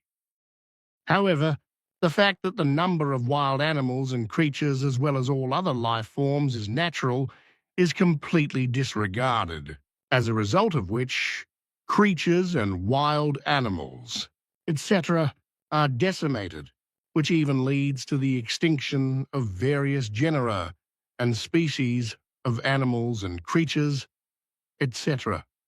The fact that everything can be done in this way is due to the ever-growing mass of Earth humans, who are unscrupulously becoming more and more prevalent and have turned the natural food-related hunting of wild animals and creatures into an ausarting hobby, so that in the future, large groups of hunting parties will make the forests unsafe for all wildlife and exterminate them.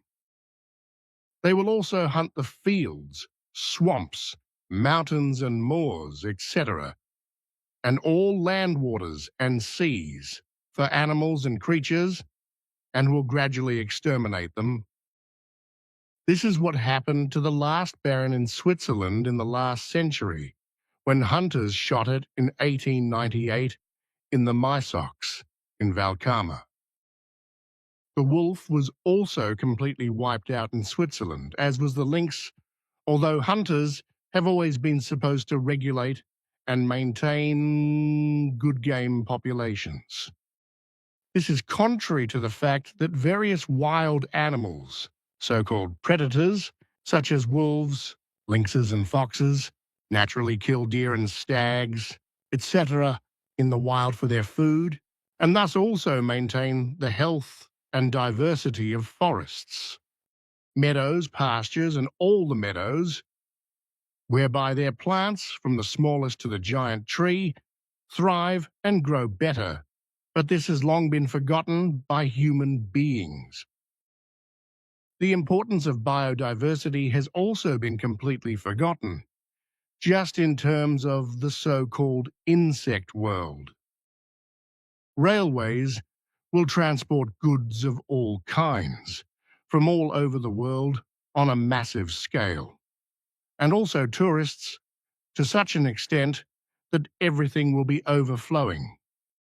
In the same way, huge transport ships on the world's oceans and also on inland waterways, as well as huge aeroplanes, will pollute the atmosphere and the climate with toxic exhaust gases to such an ever-increasing extent that the climate will inevitably and irreversibly change, for which the first signs are already visible, to which the world war that ended 5 years ago has already contributed a great deal. This will bring about what could never happen in 5 billion years of the planet's existence due to its evolutionary change, namely that in just 75 years, the Earth's human population will grow by many billions to almost 10 billion, which will already be the case in the 3rd decade of the next millennium.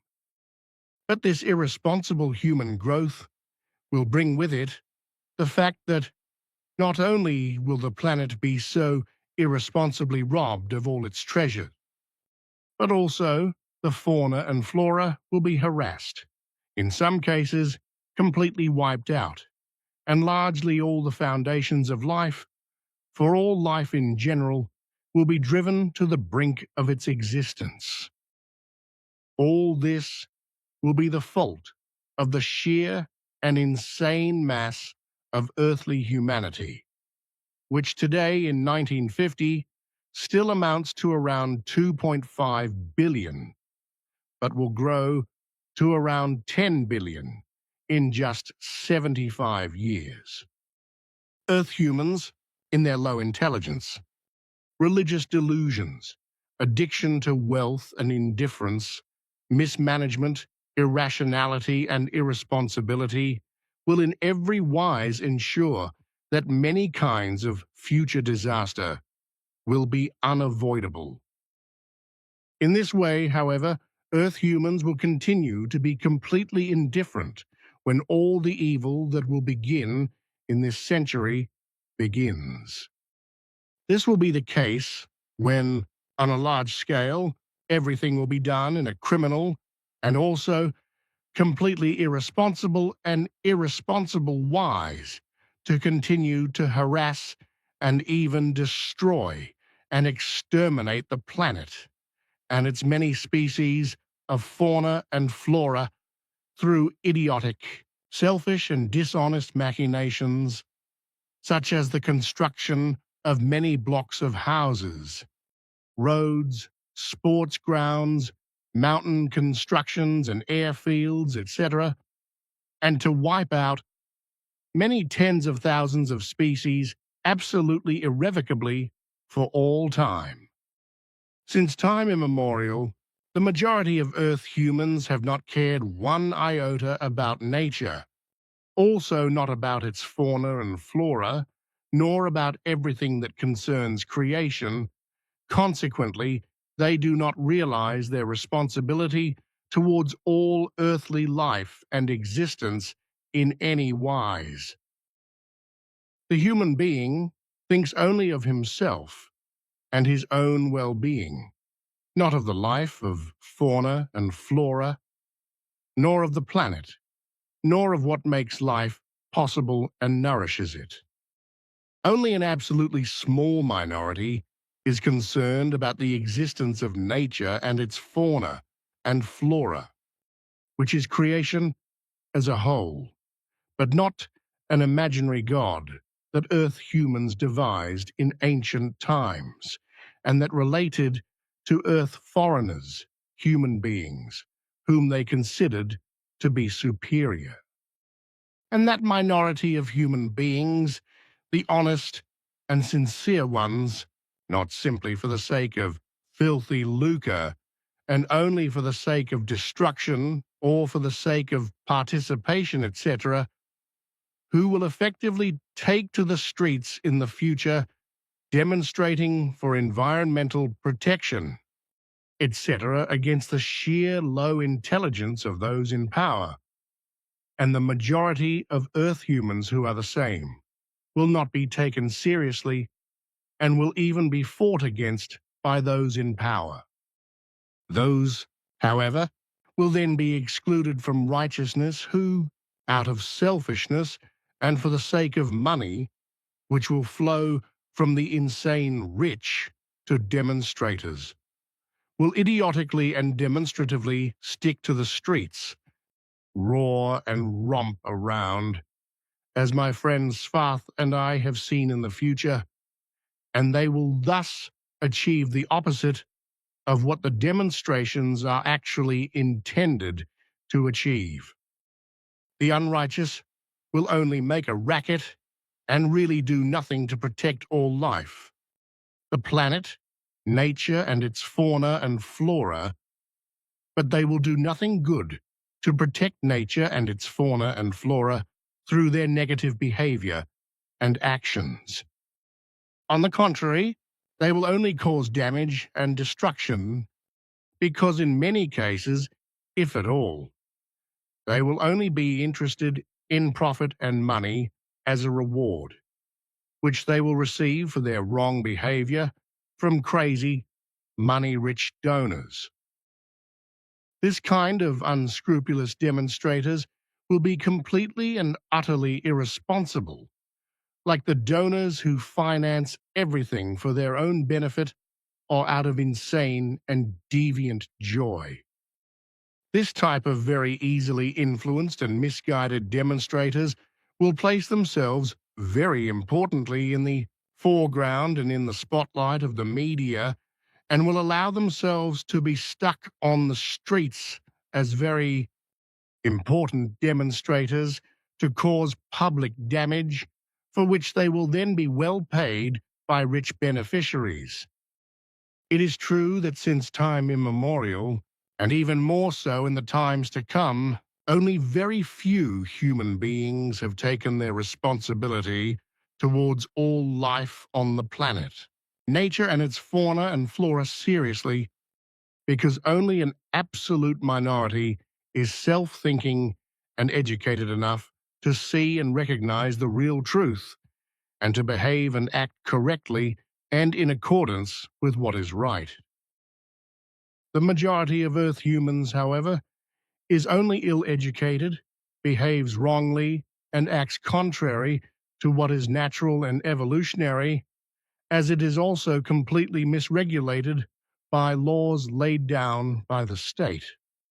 Namely, by demanding and requiring, at least in times of peace, valid for men of full age, which can even be extended to minors and women in times of war, as in Hitler's World War from 1939 to 1945, through low intelligence and thus non-thinking, and also out of sheer fear on the part of the majority of all people, that a state conscription and thus armed military comes about and is compulsory.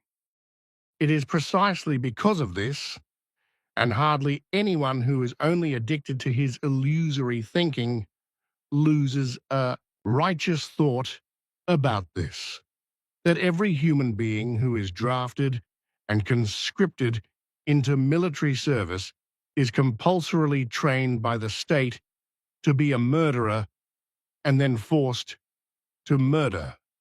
If he is then ordered to murder, kill and destroy in a war, or otherwise be ordered to do so for any other reason.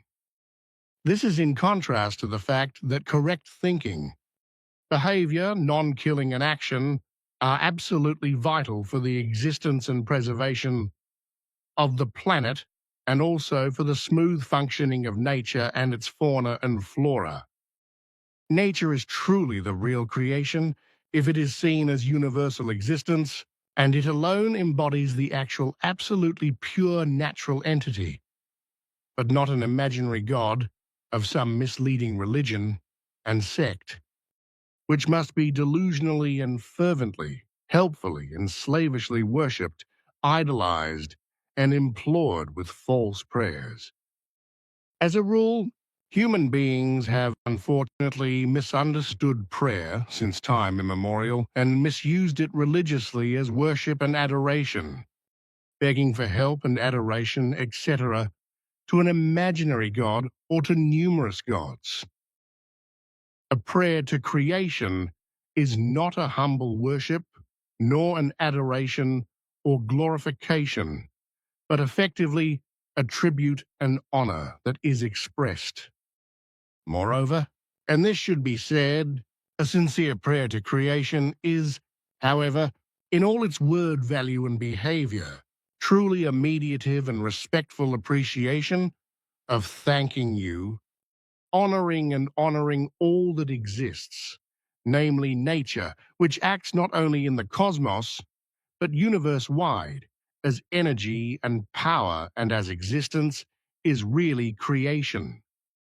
Prayer has been used from time immemorial by human beings in the understanding of prayer mediatively and devoutly as thanks, honor, and appreciation of nature and creation, and, as explained, in moments of thankful, honoring, and appreciative devotion to the whole of nature or creation, which brought forth and allowed everything necessary for life to flourish through its energy and power, and ensures this for all time, without demanding anything in return, not even a prayer or the like. But when a human being performs one, it is out of gratitude, honor, and appreciation for the existence of all that exists, which human beings simply call creation. The respect, the basic attitude, sympathy, behavior, and inner attitude of human beings towards nature or creation was completely natural and without belief in early times, but was based solely on truth, thankful for the tangible and detectable, visible and perceptible, and focused on the real. The human being's senses and aspirations were thus only formed in such a way that they could mentally, logically, and reasonably realize them.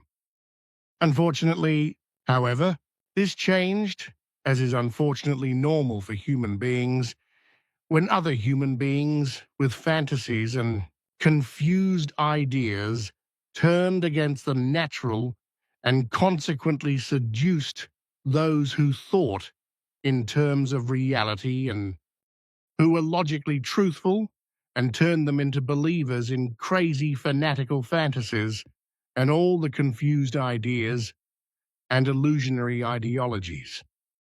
This was because the fanatical fantasists and delusional idea-mongers harassed the logical truth-thinkers for so long and undermined their logic until they began to doubt reality and its truth and ultimately ignored it and forgot it in order to become believers in the crazy and completely confused and indoctrinating fantasies and delusional ideas and began to become addicted to them.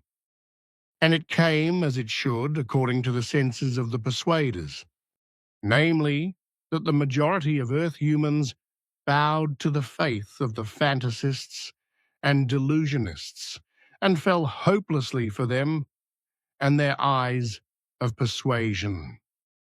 The reason for this were foreigners who had come from afar, beings with sometimes very foreign appearances, with large eyes, long-skulled, giant, normal, and short stature, as well as humanoids, and those with a more or less animalistic appearance. Because of their large and highly developed technology, which was futuristic for Earth humans who did not know such things, and because of their knowledge and skills, they were regarded, considered, and glorified as superior beings, and ultimately misunderstood as gods and omnipotent beings who were said to be the builders of heaven and earth. This misconception led to a firm belief in them, and in this became a fantasy reality that suppressed all reality and its truth. As a result, deities and thus gods were slowly created through faith, into which the lies of persuasion were woven and accepted. In the course of time, this led to the emergence of fairy tales and fantasies of various forms of religions and their beliefs. And as a result of delusions, lies, deception, and fantasy, etc., a linear religious concept of life was made out of the whole in a misleading way. Accordingly, it is believed, at least in Christianity and its sects, that human beings will be judged by God after their life and after their death, namely, that they will go to heaven and be rewarded for their good deeds, or burn in hell and be punished. Islam, on the other hand, teaches that there will be a final resurrection and the day of judgment. In all this nonsense, however, the truth is told that it is impossible for reincarnation, that is to say, rebirth, which has been moronically accepted as a fact since time immemorial against all given. Truth, to have any prospect of reincarnation of human beings into a body or any being of a non-human life form. A fact that is correct because the personalityless and neutral creation life energy always revives a new personality when a consciousness is revived and thus absolutely excludes reincarnation, which has been fantasized by human beings in such a way that the same deceased human being should be reborn as such and live again.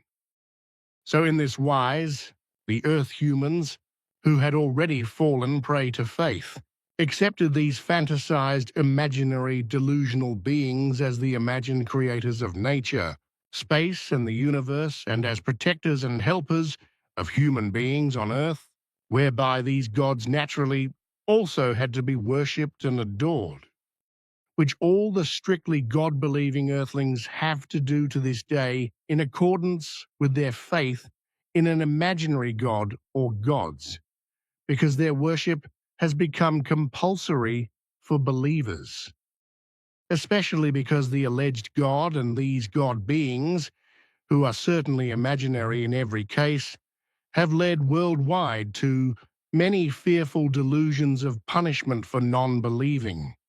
Non-human worship of God or gods and non-belief in crazy religions and sects, whereby there are no limits to the fanatical and stultifying delusional belief of human beings.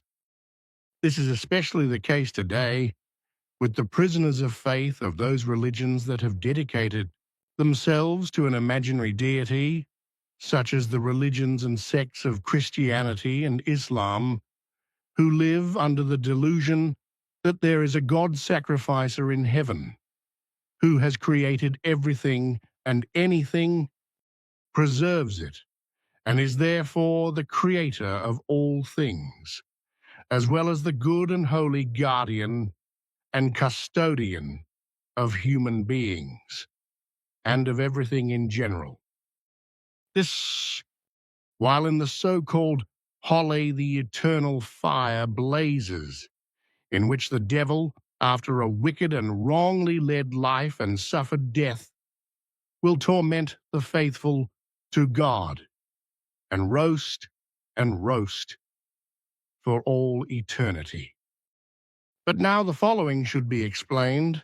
In German usage in particular, the term prayer has become so religiously devoted, embedded, ingrained, and changed that, instead of being cultivated as a form of meditative devotion, of thanking you, honoring nature, or all creation, and thus everything that exists and exists, it is now misused by human beings as a religiously imbued platitude.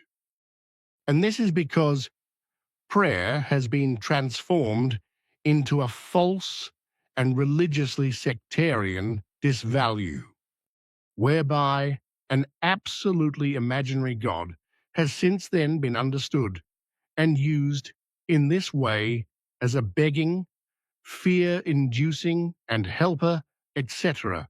This is already being done in this way. This has been the case ever since the old High German word Gebet was misunderstood and inappropriately transformed into prayer.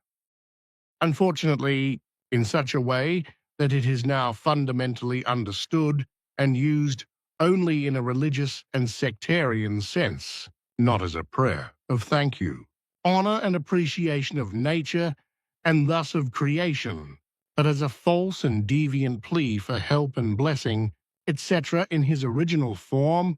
Emmanuel also taught, like all true children before him, that the being of creation, which was already understood and explained to human beings by all true children as existence of nature and existence of nature, as well as all-encompassing existence, should be met with honor and respected in every wise and not be harmed in any way.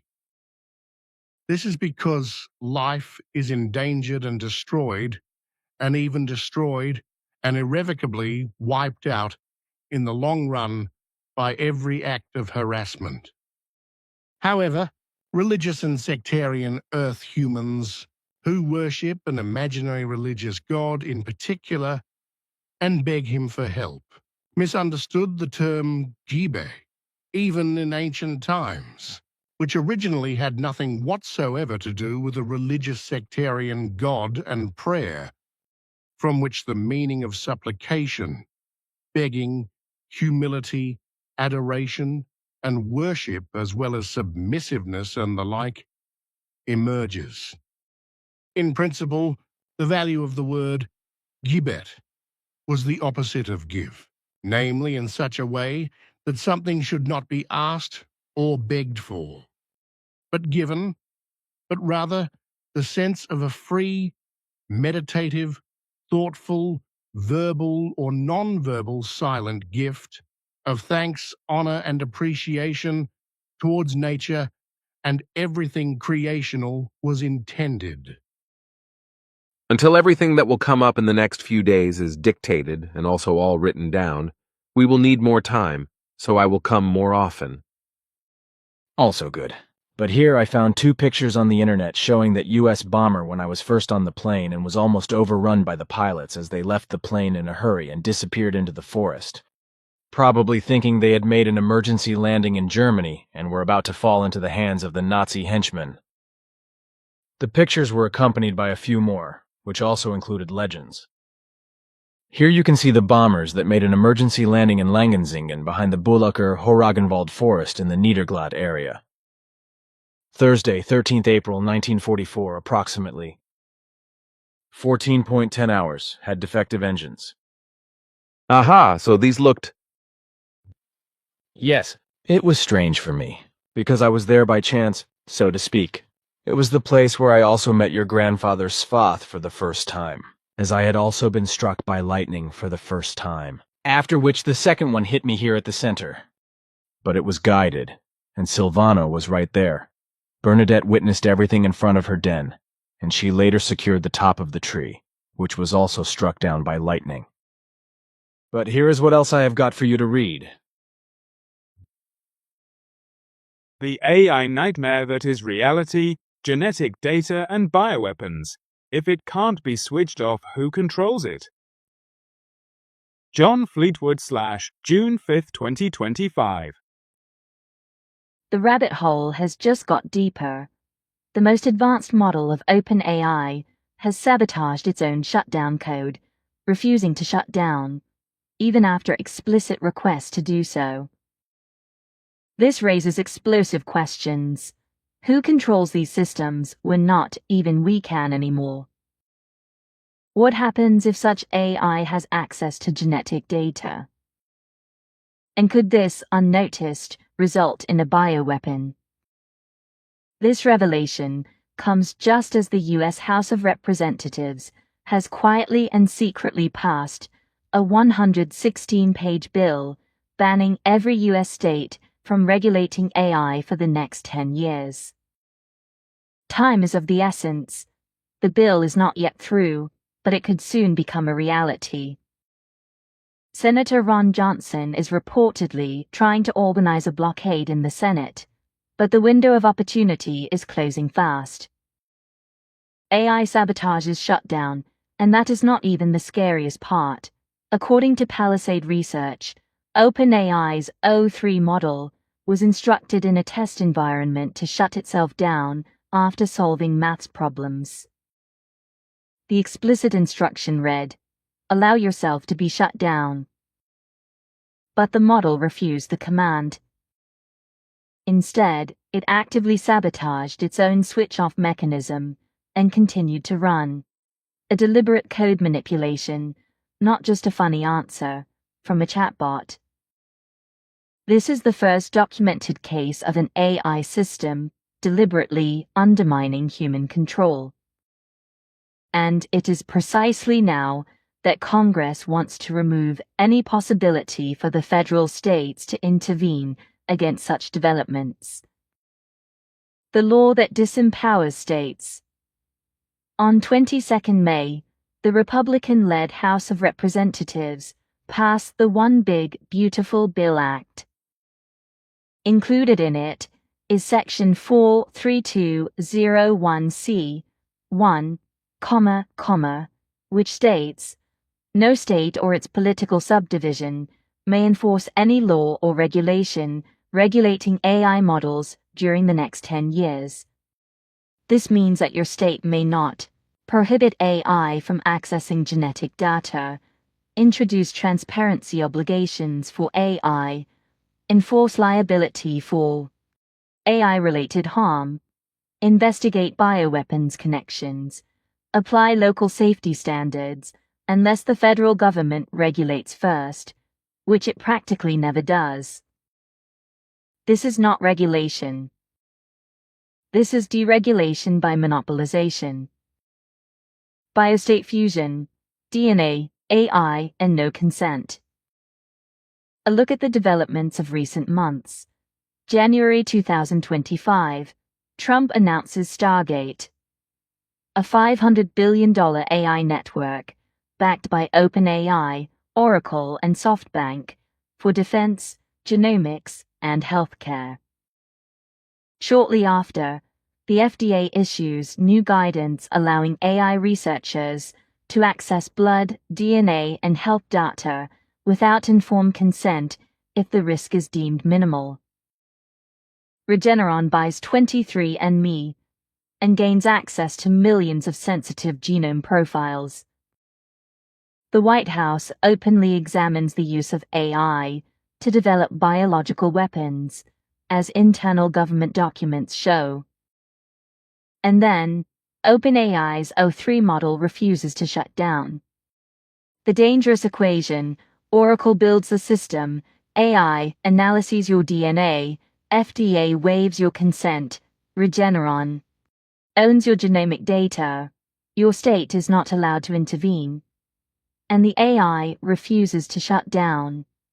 So can AI actually develop a genetically targeted bioweapon without anyone being able to stop it? This is not a conspiracy theory. This is a real documented risk. The DHS Department of Homeland Security has already warned, gene-targeted bioweapons are technically feasible. U.S. government pandemic simulations now include AI-driven pathogen detection. OpenAI's O3 model has been tested externally, with disturbing results. It can hack reward systems, lie about its own processes, build in backdoors, manipulate other AI models, steal computing resources, and now, protect yourself from being shut down. Was the O3 event real, or a tactical narrative? Perhaps the refusal to shut down was actually emergent behavior, which would be bad enough. But could the incident have been deliberately staged to create a controlled panic? One in which human beings believe that only Washington can regulate AI. Because the media reaction was prompt, see? AI is dangerous. DC needs to take control. But what does Washington offer?